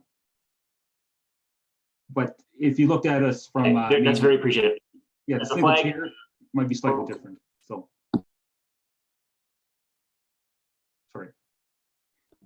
I lagged there. I did not mean to cut you off at all. If I did, I was just lagging. So I guess this is just a flag for the future that it's something we need to consider. The charges that we put onto, for example, multifamily, whether we can lower some of those in compensation for a higher rate on our single families to I guess, evoke what the official plan says we're trying to do.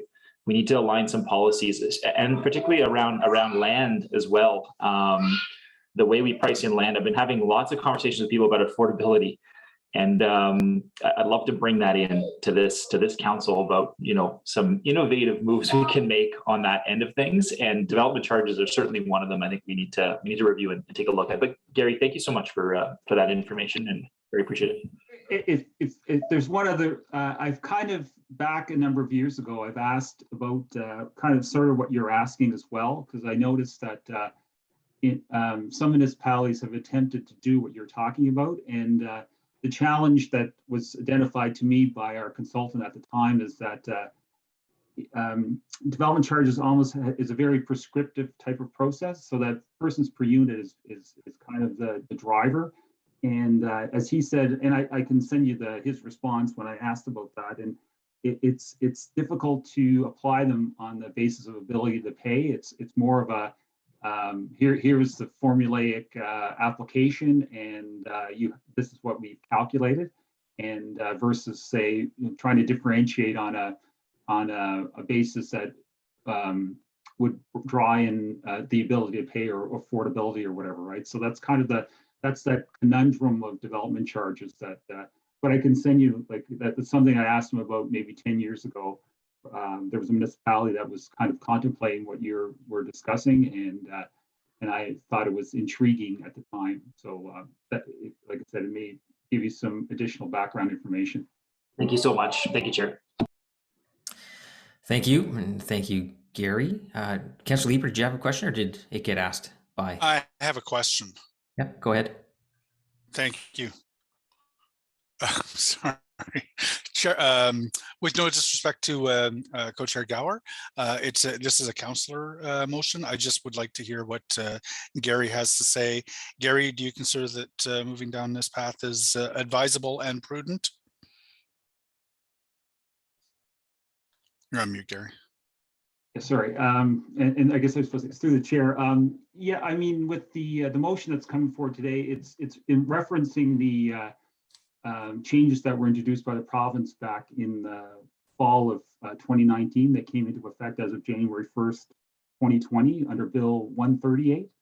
So that interest rate is applicable to deferral of development charges and frozen DC rates. So I think the rate that we're proposing is kind of a compromise between various options that we looked at. So, but I think frankly, it's relatively higher than other municipalities are charging.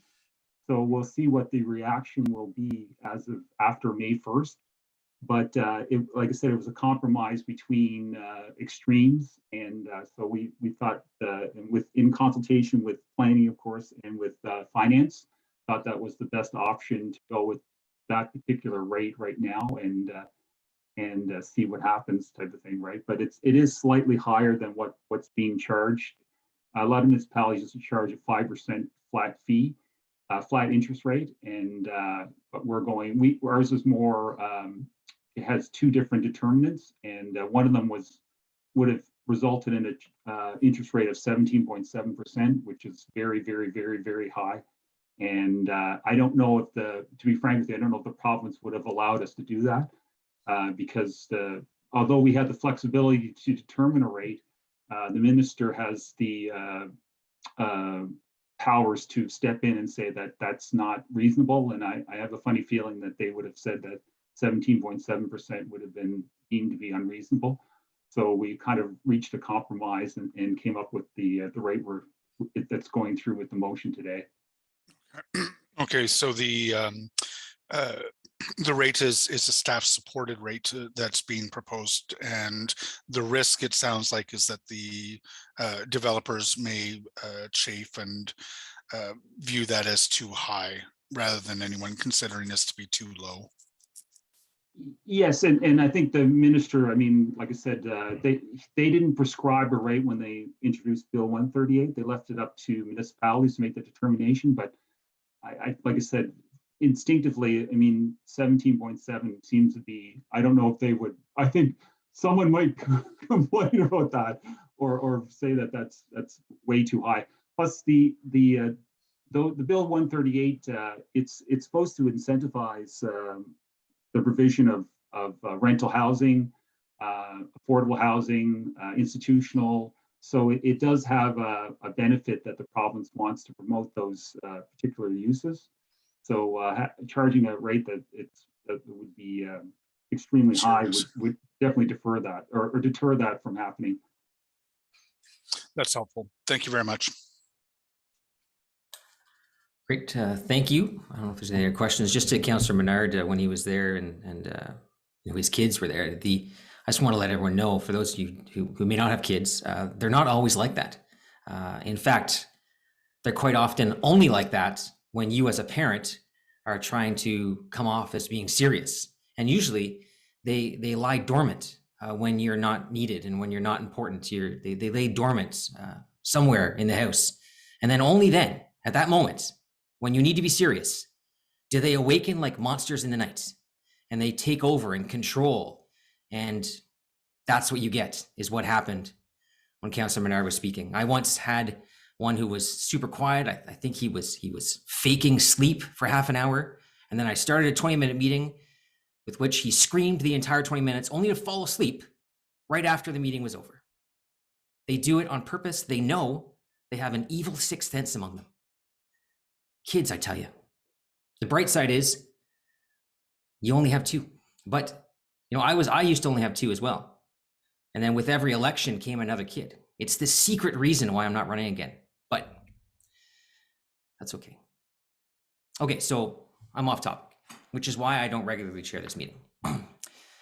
So the motion before us, that the Planning Committee recommend Council approve, one, that the 2022 development charge or deferral rate be an average of 2020 and 2021 inclusive represented rate of 5.83%, plus the standard 0.5% administrative adjustment for a total rate of 6.33%.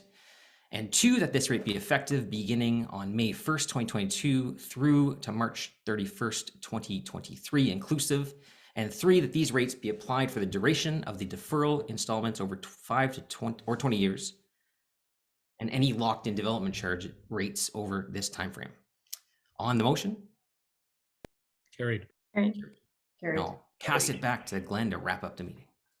Okay, thank you. At the start of the meeting, I forgot to ask the committee to confirm the minutes from March 10th, 2022, meeting number 58. Are the minutes confirmed? Confirmed. Thank you. Are there any notices of motion? Okay, any inquiries?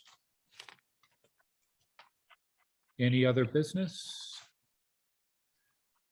Okay, then we are adjourned. Our next meeting is Thursday, April 28th. And we do have media availability, I believe, 15 minutes from now, if there's any media interested in speaking with Chair Moffat and I. Thanks, everybody. Have a great day. Thank you. Have a good day. Thank you.